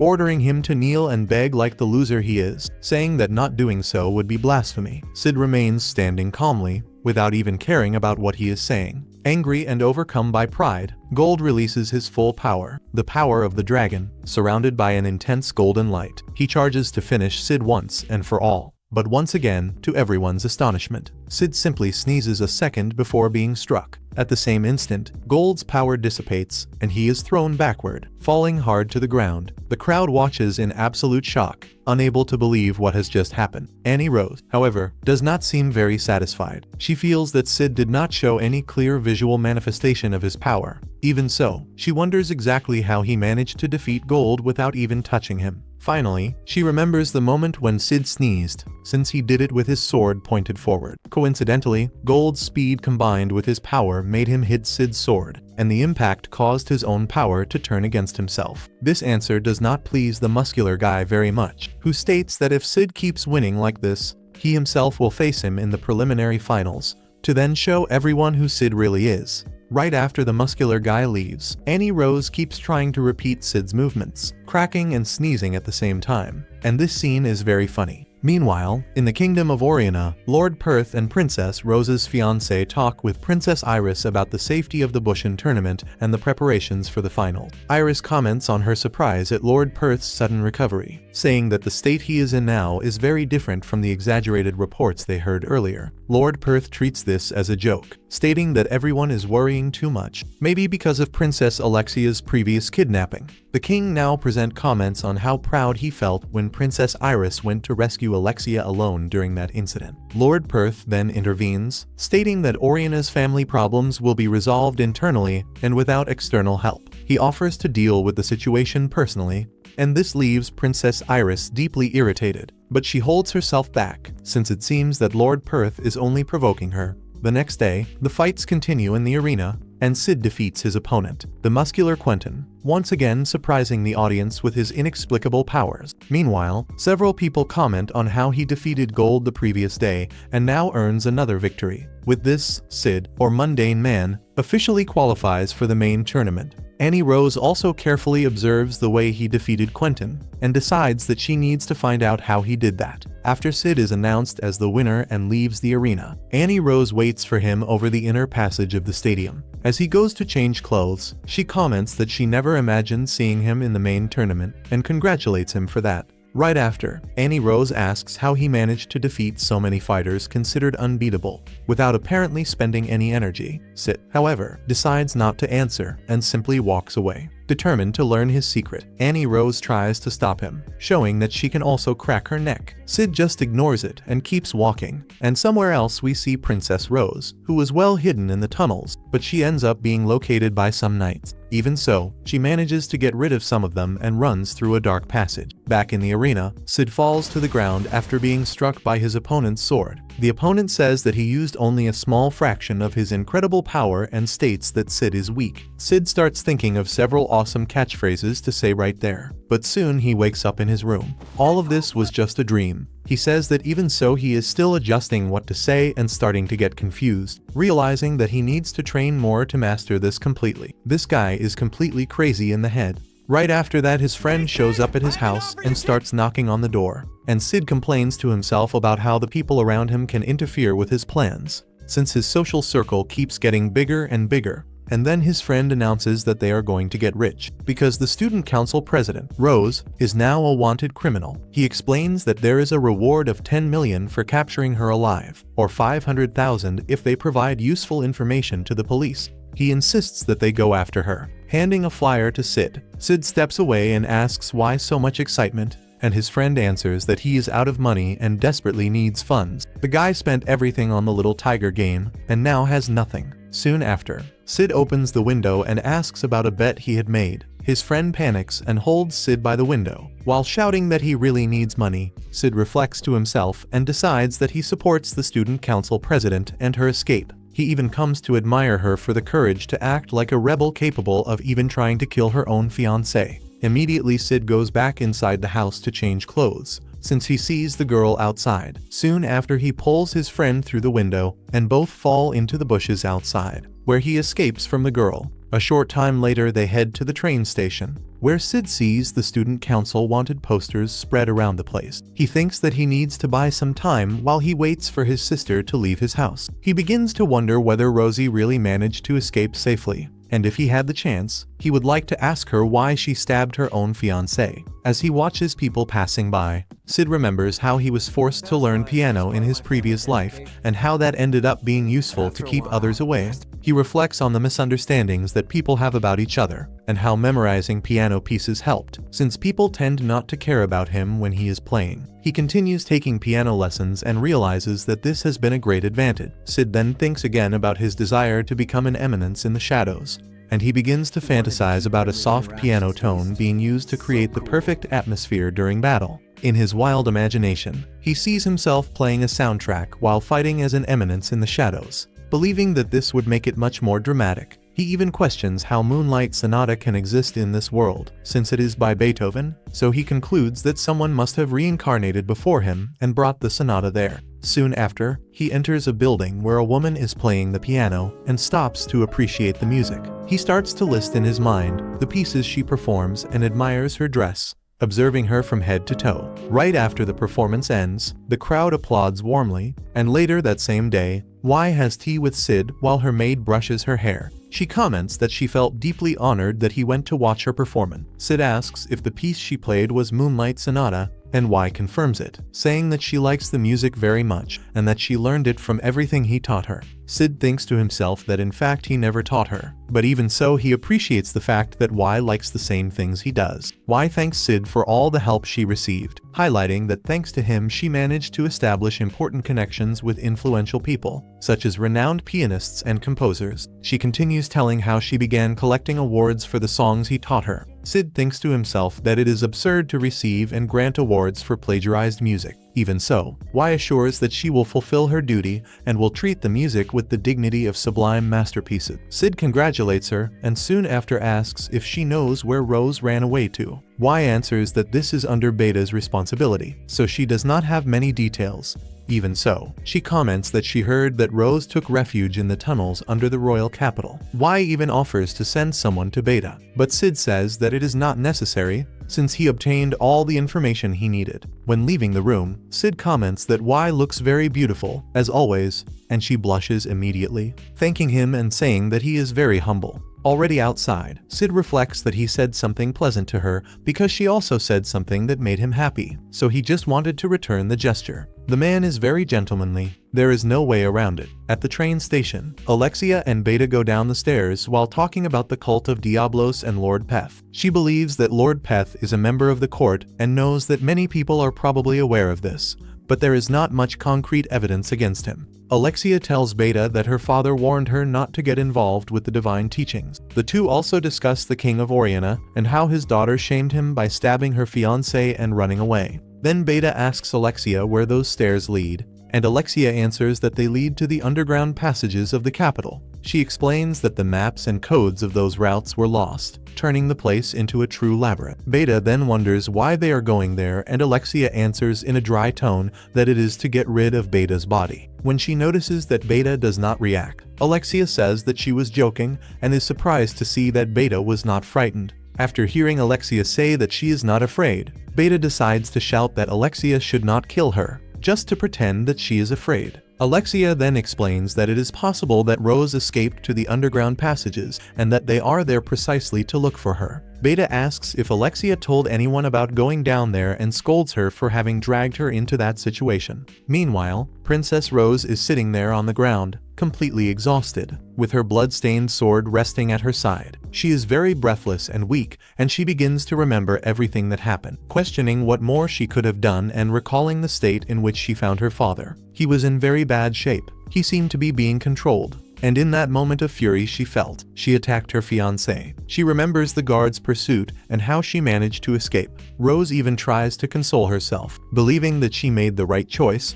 and that she had no other option. Even so, she begins to blame herself, saying that she put her homeland in danger. She starts thinking of several ways to avoid war, and even considers surrendering. It is then that she looks in her pocket and sees paper that Sid gave her and wonders if he heard what happened, and if even so, after everything, he will still believe her. In her thoughts, she only wished to eliminate Lord Perth and all his corrupt allies in order to save her father. In her imagination, after that, she could marry Sid and live happily ever after. But I think Sid would not want that. The man likes to live alone. Right after, she scolds herself for thinking as if the world were a fairy tale, and the pain in her chest intensifies and she screams in suffering. Apparently, she is cursed with something here. When she is about to faint, she begins to hear the Moonlight Sonata echoing in the distance and starts following the sound. In a short time, she sees Shadow playing the piano. He asks if she wishes to fight for her people, and Rose answers that she wishes to fight and defeat the enemies who threaten her homeland. She also declares that she wants to protect her father and her people from the members of the cult of Diablo. Shadow then offers her power and immediately heals her with his magic, and Rose is very surprised to see that the wound in her chest disappeared instantly. He gives her a massive amount of power, making her question what is flowing inside her body. Then she surrenders herself completely to that supernatural force, and in just a few moments, she becomes absurdly powerful. Before disappearing, Shadow instructs her to take revenge on those who plan to seize her kingdom. After giving her this advice, the eminence in Shadow disappears, leaving only a black feather on the piano. Shortly afterward, some members of the cult of Diablos attack Rose, but she uses the magic newly granted by Shadow to defeat them all. Then she goes up the stairs and soon meets Alexia and Beta on the way. Alexia begins to question her about the reason for stabbing her fiancé, and also asks about the explosion of magical energy they felt. Rose answers that she obtained a new power and then apologizes to Alexia, saying that she did not want to involve her in all of that. Alexia shouts, demanding answers, but Rose insists that if she tells the truth, Alexia will be dragged into something much greater. At that moment, Alexia reminds Rose of the promise they made to each other in the sanctuary. Rose answers gently, saying that she does not want to lose her friend, because people would start to see Alexia as someone evil and wicked just for siding with Rose. Suddenly, Alexia becomes enraged, throws the lamp she was holding,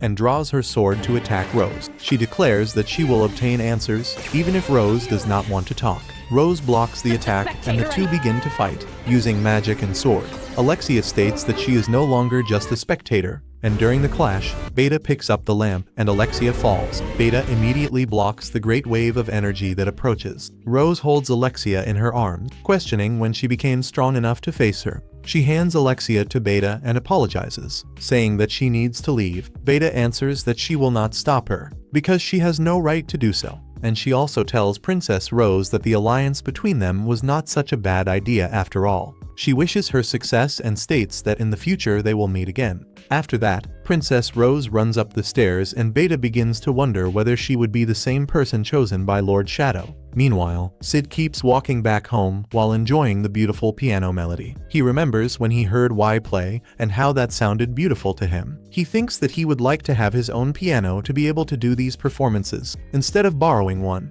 While he reflects, he is suddenly interrupted by a young woman who stands in front of him. When he raises his eyes, Sid realizes that it is his sister. He immediately smiles and greets her, and he is in trouble. His sister had been waiting for him until now. In the apartment, Sid's sister sits with him on his bed, and, to his surprise, she begins to strangle him. She asks if he knows what she was thinking while waiting in front of his dormitory. Sid answers that he does not, and she tightens her hands even more. While she waited, she only thought about beating him repeatedly, while also thinking about killing him, and the longer she waited, the more her anger doubled. And Sid reflects to himself that he has just learned that anger really grows with time. She then says that she knows he was thinking that she does not care, and when Sid is about to answer that this is not true, she squeezes his neck even more. Then she asks if he would like to find out how long a human being can hold their breath before dying. Sid, in a mocking tone, says that when someone is strangled, the person faints because the artery is blocked, not because of lack of breathing. At that moment, the girl becomes even angrier and squeezes his neck even harder, making the boy even drool. His sister then says that he had promised they would go back home together during the summer vacation. And Sid asks if that is true. She answers that he always acted as if the promises made to her meant nothing, eventually breaking them. Sid states that he will try to become a new person, and she immediately releases one of her hands, allowing him to breathe again. Then she says that he has only one more chance, and Sid asks what she is talking about. She then shows some tickets for the Bushin festival, and she says that it is practically impossible to get a ticket and orders him to go to the festival. Sid asks if she will not be absent from the festival, and she answers that she was chosen to represent the academy in place of Princess Rose, since she is on the run. She squeezes his neck once more and asks if he did not already know that. Sid immediately answers that he knew and only asked to confirm. His sister then warns that if he wishes to live for a long time, he must stop neglecting his older sister. She states that she will be the champion, and that he must be present to watch. And finally she releases his neck, and Sid goes back to gasping. Shortly afterward, Princess Alexia and Beta arrive at the apartment, and Beta asks if Princess Iris has already packed her bags. Alexia answers that yes, saying that Iris moved abroad, as she had mentioned, since she wanted to spend some time doing research. Natsumi, or Beta, says goodbye and leaves,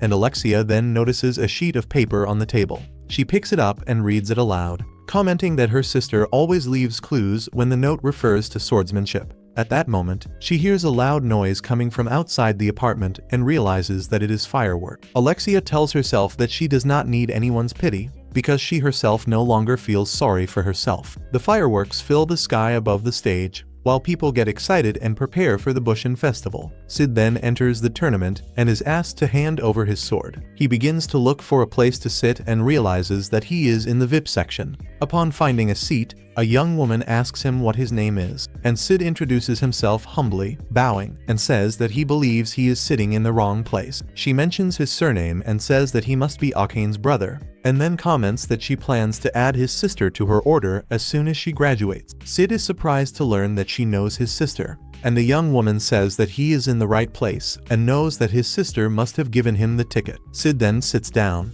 and she comments that he is owed an apology for the trouble caused in the Xenon incident, the one in which he was tortured. Sid answers politely that it is all right and that she does not need to worry about it. The young woman then informs him that the talks about resolving the conflict between the royal family and the Marquis's family have already been finalized. Iris adds that as Alexia's sister she would also like to apologize. This leaves the students around them completely surprised, and Sid begins to think that this important person is apologizing to him, and concludes that this is without a doubt the worst aspect of the life of a background character. Princess Iris continues by asking whether the incident did not affect his friendship with Alexia, her sister. Sid answers that he did not even have a friendship with her. He only picked up some coins that she had thrown to him. Iris does not quite understand the comment, so Sid explains that he and Princess Alexia used to play puppies together, and he recalls how Alexia made him look like a dog, throwing coins and ordering him to fetch them. Iris comments that Princess Alexia should have attended the tournament but ended up canceling at the last minute. One of the students asks Iris which fighter she is interested in, and she answers that it is Annie Rose. Iris says that she observed her fighting and knows that she is a traveler on a pilgrimage, learning new skills. She also adds that it is her first time at the Bat-Kun festival, and the students sitting beside them start arguing that Annie Rose will defeat Princess Iris. Upon hearing this, Iris says that there is no reason for concern, because she will win the tournament, and the fate of the Bat-Kun style is in her hands. She states that she will do her best to protect the pride of her land and her people. And right afterwards Sid asks if there is any other fighter worth watching. This makes the two students look at him closely and whisper to each other, saying that he is Princess Alexia's boyfriend. Iris immediately introduces him as Claire's brother. The students start to praise him sarcastically, saying that he does not resemble his sister at all. They advise him to act with caution and not have strange ideas, such as marrying for convenience. Sid then mentions a fighter known as the Mundane Man, and the students say that he is not material for the main tournament. Iris comments that she has not seen any of his matches, and one student explains that he does not pose a great threat because he is extremely weak, having only his speed as his strong point. They stress that he is no match for Narrows, who is a skilled fighter. Then they all begin to discuss another fighter, Lady Beatrix. Iris explains that she is an elven swordswoman acclaimed as a goddess of war, and she adds that Lady Beatrix was the first champion of the Bat-Kun festival, and that she is currently in the capital. Sid begins to wonder why he did not know that Lady Beatrix was so famous, and then he stands up and starts to walk away, and Iris asks where he is going. He answers that he needs to go to the restroom, since he is very pressed. And while walking through the corridors, Sid starts to hear footsteps and realizes that someone strong is nearby. Suddenly, someone calls him from behind, and when he turns around, he sees that it is Beatrix. She asks if he is trying to avoid her, and Sid answers that he is not. Right afterward, she asks if he has seen any elf who looks like her since the last time they met, and Sid answers that he has not seen anyone like her, the boy acting cynical. The two briefly comment about the tournament, exchange small gifts, and say goodbye. Meanwhile, Lord Perth approaches to sit beside Princess Iris. She says that the seats are reserved only for students, but he answers that the students would learn a lot by seeing him talking with her in public. He begins to provoke her,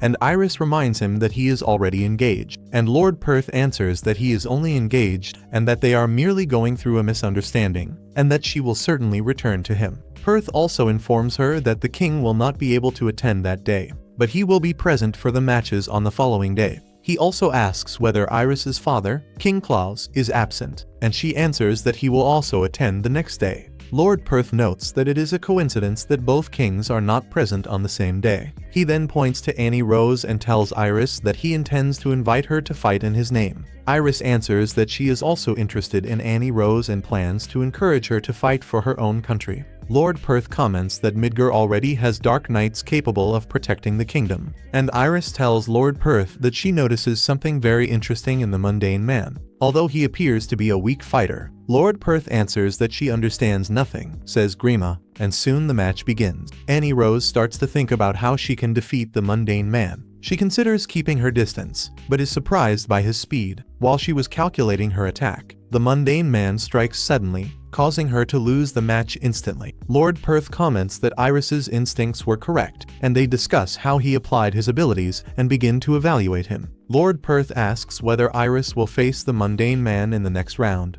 and she answers that yes, she will. He asks whether she is confident in defeating him, and Iris states that it is not appearance that decides the duel. She adds that the mundane man is far too weak, and that although he defeated Annie Rose, he depends only on speed and is still not on her level. Iris says that she does not like to lose, and therefore the mundane man cannot defeat her. She apologizes and tells Lord Perth that she will go prepare for the match, and as she walks away, Lord Perth orders a servant to discover the origin of the mundane man. He comments that he suspects that he came from the underworld, and that if the city of Simley is behind him, the situation may become quite complicated. Meanwhile, Annie Rose calls the mundane man, and while he walks through the corridors, she says that she accepts the defeat and believes that that match helped to improve her skills. They shake hands, and he turns to leave. But before he goes, Annie Rose asks who he really is. He answers that he is only a fool who abandoned everything in search of strength, and Annie Rose comments that if he continues fighting well, he may be called to defend a country and live under the spotlight, being recognized as a true warrior. Sid, disguised then, says that he is not ready for such a showy lifestyle. And soon afterward, Princess Iris wins her first match, using a powerful magical ability. She strikes her opponent with tremendous force and causes a great impact on the field, and the match ends very quickly.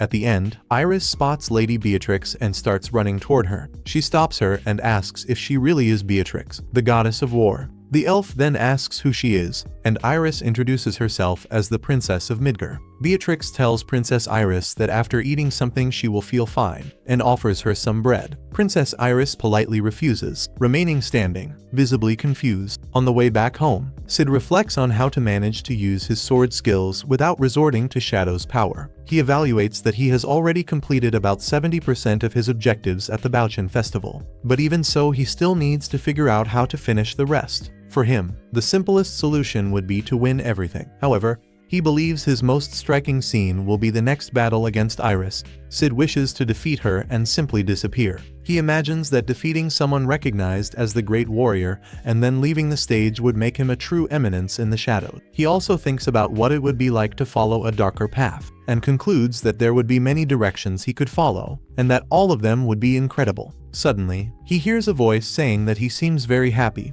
and Sid answers that he really does seem to be. When he looks, he realizes it is his older sister, and she asks whether he enjoyed watching her fight, and in that instant Sid panics, realizing he had completely forgotten his sister's match, and now, for sure, he is going to die. Soon after, we see Princess Rose, who is looking at herself in a broken mirror, observing the happy meal that Sid gave her. And in a flashback, we see Princess Iris defeating a commander with a single blow, and the other knights are deeply impressed. Some, however, do not seem very surprised, since they have always believed she possesses extraordinary talent. After the battle, Iris walks away, remembering when she was called the pride of the Bat-Kun method. Many even whispered that with her at their side, Midgar would always be safe. Over time, she was told that the local citizens could deal with orders in their own regions, discouraging her from traveling to take care of them, especially because this should not interfere with the work of the Association of Dark Knights. Because of that, Iris was encouraged to leave that matter aside and focus on goals considered more important. Later, upon joining the Knights, Iris is welcomed enthusiastically,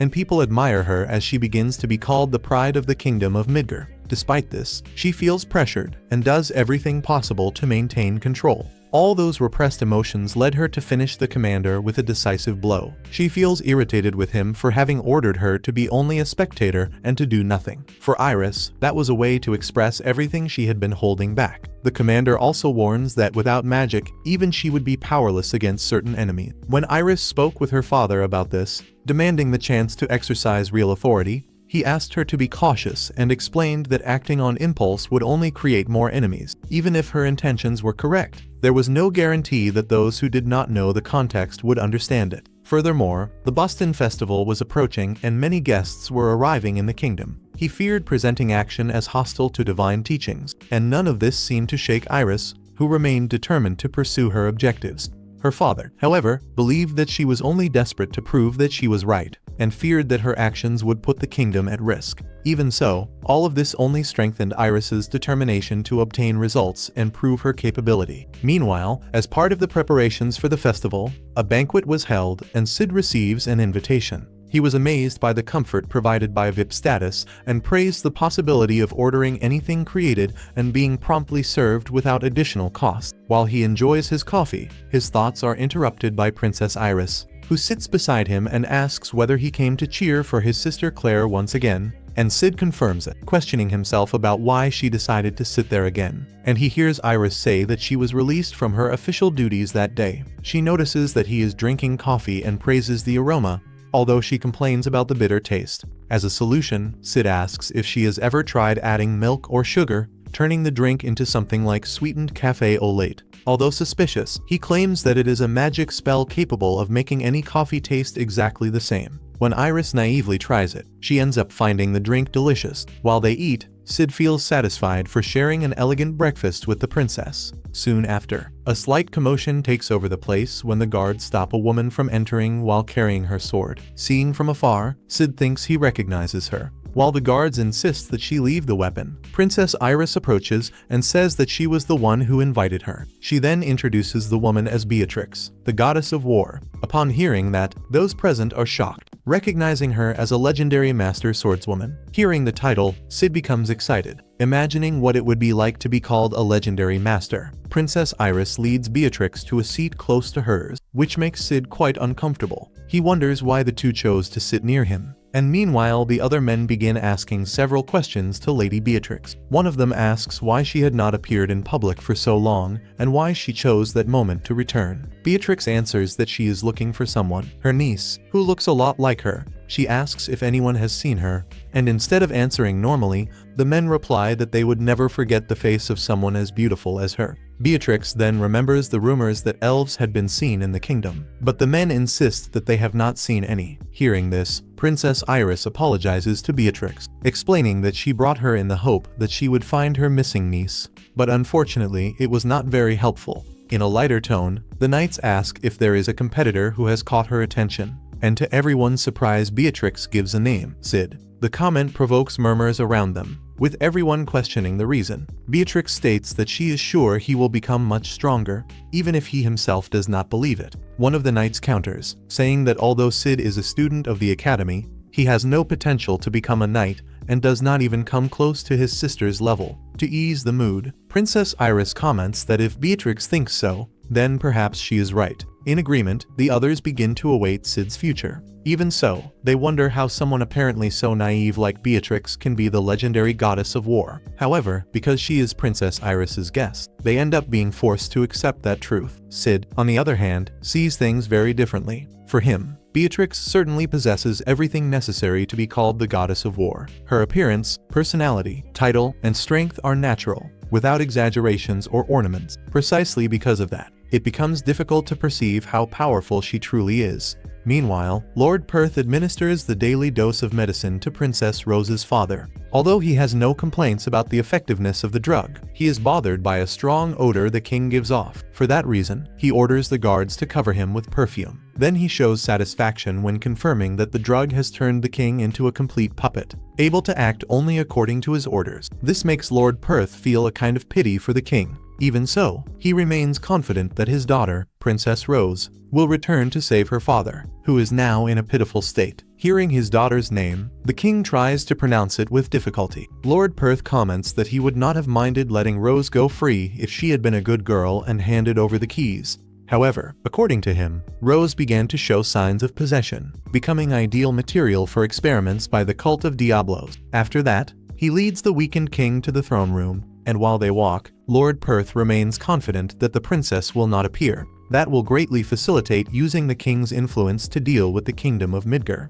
His goal is to provoke a war between Midgar and Oriana, which will end up leading to the destruction of the latter. Even if that affects his current position, he shows that he does not care much. Apparently, Lord Perth has already made arrangements to install a puppet leader as the next ruler of Midgar, thus guaranteeing greater chances of success when carrying out his plan during Princess Iris's match. Even so, he has a very unexpected obstacle. Princess Iris will face a fighter known as the Mundane Man. Lord Perth investigated that man's past, but found absolutely nothing. This leads him to believe that the Mundane Man is only a resident of the underworld. which makes him potentially dangerous. He wonders what the real purpose of that man would be in participating in the tournament. Even so, because he has deployed a large number of soldiers around the kingdom, he feels relatively calm, and that calm is slightly shaken by his concern about the Shadow Garden. While he wonders how they will react to his plans, he suspects that they are working with Princess Rose, which deeply bothers him. Suddenly, his thoughts are interrupted by Beatrix, who comments that the king does not seem to be in good condition. Annoyed, Lord Perth immediately orders the guards to remove her, and Princess Iris intervenes, informing them that the woman is her guest and that she is the goddess of war. Beatrix, upon hearing that, the Lord is shocked, and Beatrix apologizes. But he quickly apologizes in return, claiming that he did not know exactly who she was.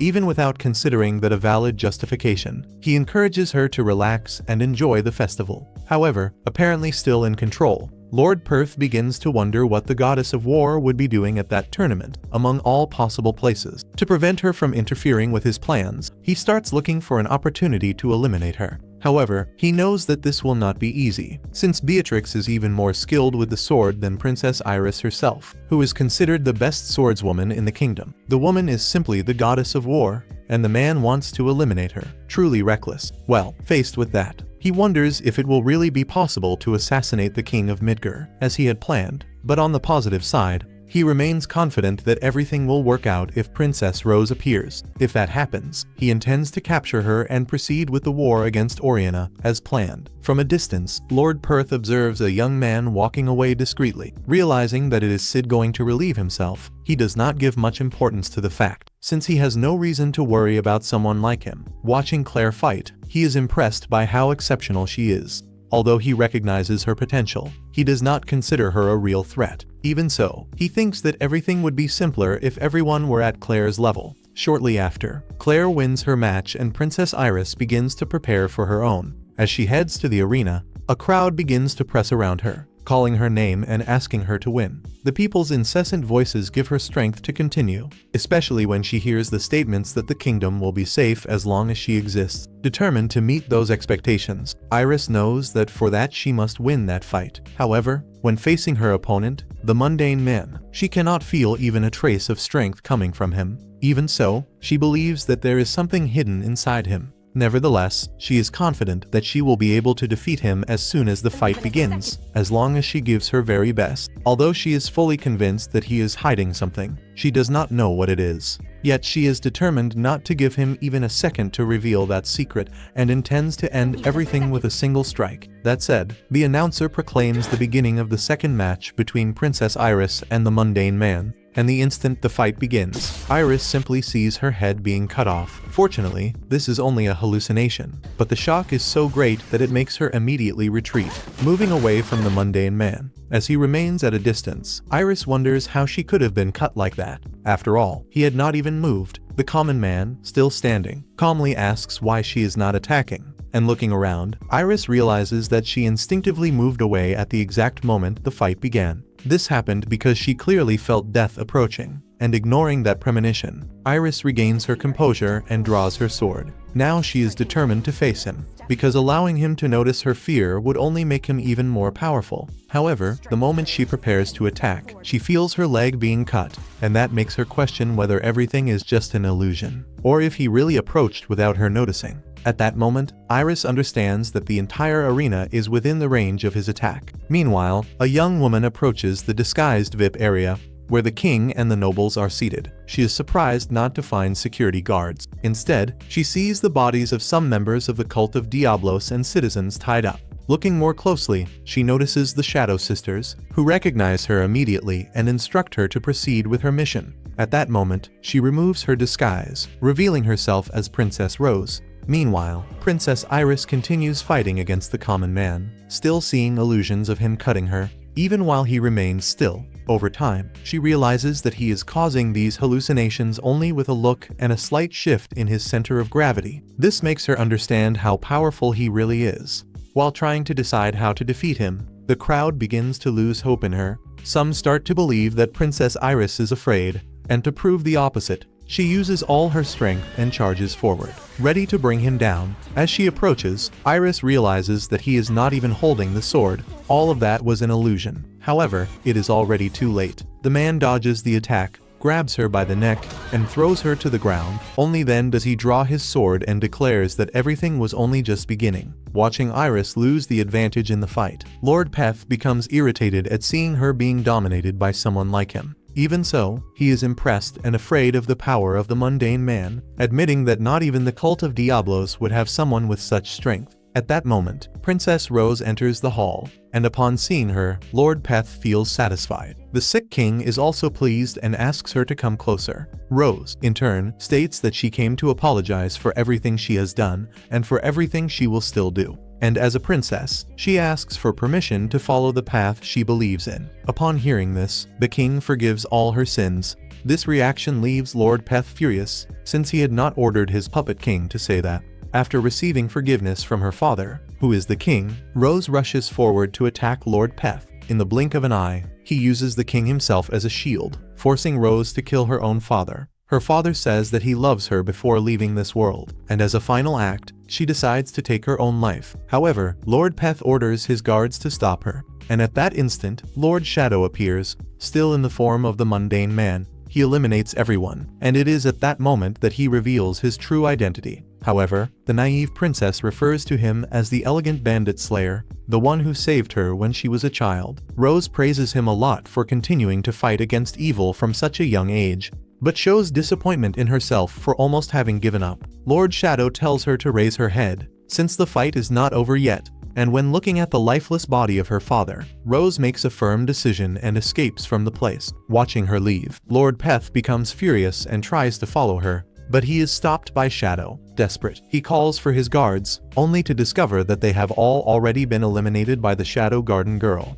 And then Beatrix says she will take the lead and attacks Shadow. Taking advantage of this opening, the coward Peth manages to escape. While Beatrix faces Shadow, Princess Iris is overtaken by rage, especially when she realizes that the mundane man she fought was actually Shadow in disguise, someone she had been searching for a very long time. The clash between Lord Shadow's and Beatrix's swords causes a massive explosion, creating panic among the citizens. The kingdom of Midgar is informed that the guests of honor were taken to a safe place. Even so, he doubts that the fight will remain limited to the stadium and considers declaring martial law. At that moment, he asks about Lord Peth's whereabouts, being informed that he is fleeing toward the kingdom of Oriana, with no intention of stopping at the embassy. When asking about the body of the king of Oriana, informed that it is under secure custody, the king orders that the body be treated with respect, and that on returning to Oriana they pass by Marquis Grant. Meanwhile, Shadow's battle with Beatrix continues, and the two seem to be at very similar levels of sword skills. Even so, Shadow demonstrates his superiority by performing very fast surprise attacks, leaving Beatrix increasingly worried. His movements are so fast that she can barely notice when he moves. When she expresses her uneasiness, Shadow replies that they are only getting started. And at that moment Iris arrives. She looks for an opportunity to join the fight, drawing her sword Dimitri, the engraved one of the ancient communes, and the poor thing really thinks she will have any chance against Shadow. Noticing her expression, Iris asks Shadow if he considers that sword unfair. To her surprise, he answers that he does not. He just did not expect that she would depend on such a weapon to win. This makes her furious, and she demands that he be quiet, and Iris then tries to strike him. But Shadow dodges her attacks without any effort. At the same time, he is also attacked by Beatrix, ending up face to face with the two extremely powerful warriors. Meanwhile, Princess Rose finally escapes from the palace. Even so, she begins to question where she should go from there. She considers returning to the royal capital and joining the resistance against the conspirators. At that moment, Alpha appears before her and presents her with two options. The first is for her to continue fighting alone. The second is to join the Shadow Garden. Since she does not have many options, she joins the Shadow Garden, and that is it. Now she is officially part of the Shadow Garden. Meanwhile, on the main stage, we are going to see the best fight of this anime, and one of my favorites from all animes. Shadow keeps facing the attacks of Iris and Beatrix, even fighting against both at the same time. He seems to be just having fun. He acts as if he is not even making any effort. And when Princess Iris delivers an attack, he comments that she possesses real potential. The fight moves from the skies to the sides of the buildings, until they land on the roof of a moving train. There, he advises them not to fall while they keep fighting. Princess Iris demands to know who Lord Shadow really is, and he answers that he is just Shadow, and that his form and name are his truth. This answer only makes her even more irritated. She is totally short-tempered. On the other hand, Beatrix introduces herself and asks if they have met before. He states that he never forgets a strong opponent, which leads Shadow to question whether both of them are worth being kept in his memories.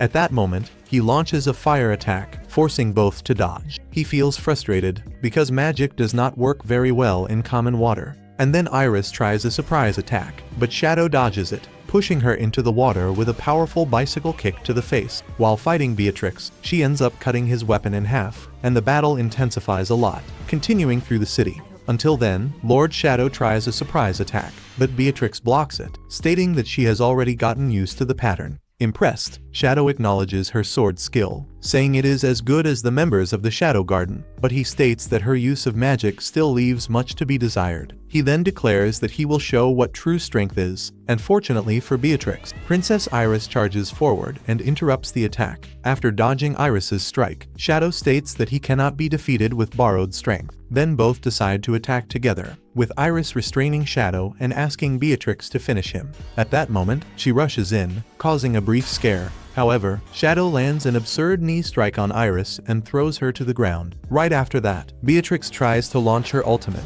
but it does not work very well, and she is thrown to the ground too. He steps on their bodies, causing enormous pain. But even wounded, Iris regains her strength and accuses Shadow of causing destruction in the capital. She declares that everyone in the kingdom of Midgar is now his enemy and that he has nowhere left to run. And now, for sure, comes my favorite scene in the whole anime. Shadow starts laughing, and the simple fact that she believes he would be running away deeply offends him. In response, he says that the game is over and creates a huge barrier around everything, ready to launch his ultimate. At that moment, he demands that they watch what he calls his supreme attack, capable of shaking all the earth and tearing the sky. The absolute, all-powerful, and incomparable atomic. But after creating all that tension and making everyone soil their pants, he simply disappears. And when they look up, Iris and Beatrix see the clear sky, without any trace of Lord Shadow. That was just a small sample of all his power, showing that if he wanted, he could end the entire kingdom right there, out of nowhere.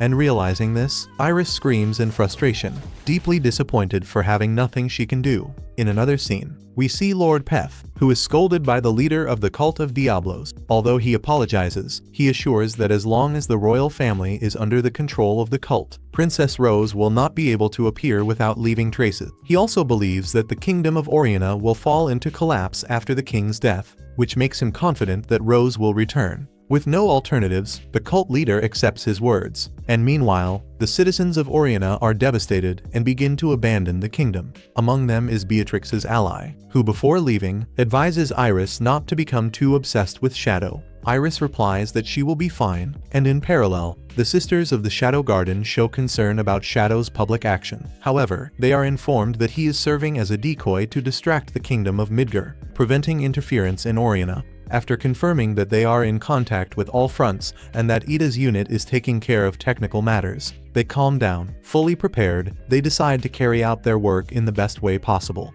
now that Shadow has exposed himself publicly. Later, Shadow returns to his true form, Sid, catching a bus toward the school. During the trip, he asks his friend about Skell. Apparently, Skell had accepted a long-term job. What greatly bothers Sid, since the new school term has barely begun. Skell, in turn, continues praying, hoping for a chance to return to solid ground after getting a job as a fisherman. After hearing about what happened in the cities, Sid concludes that he must act more from the shadows from now on. He says this right after almost blowing up the entire city. This guy is really a jester. Well, in another scene, we see Princess Rose arriving at the new prison complex, where she awaits Lady Alpha. Upon meeting her, Alpha informs her that they will continue the journey on foot, hoping to reach their destination before nightfall. The two cross the mountains and enter the forest, and upon hearing about the region, Rose shows concern and asks whether the area is not infested with magical beasts. Lady Alpha then recounts how Lord Shadow defeated the Dragon of Nerva,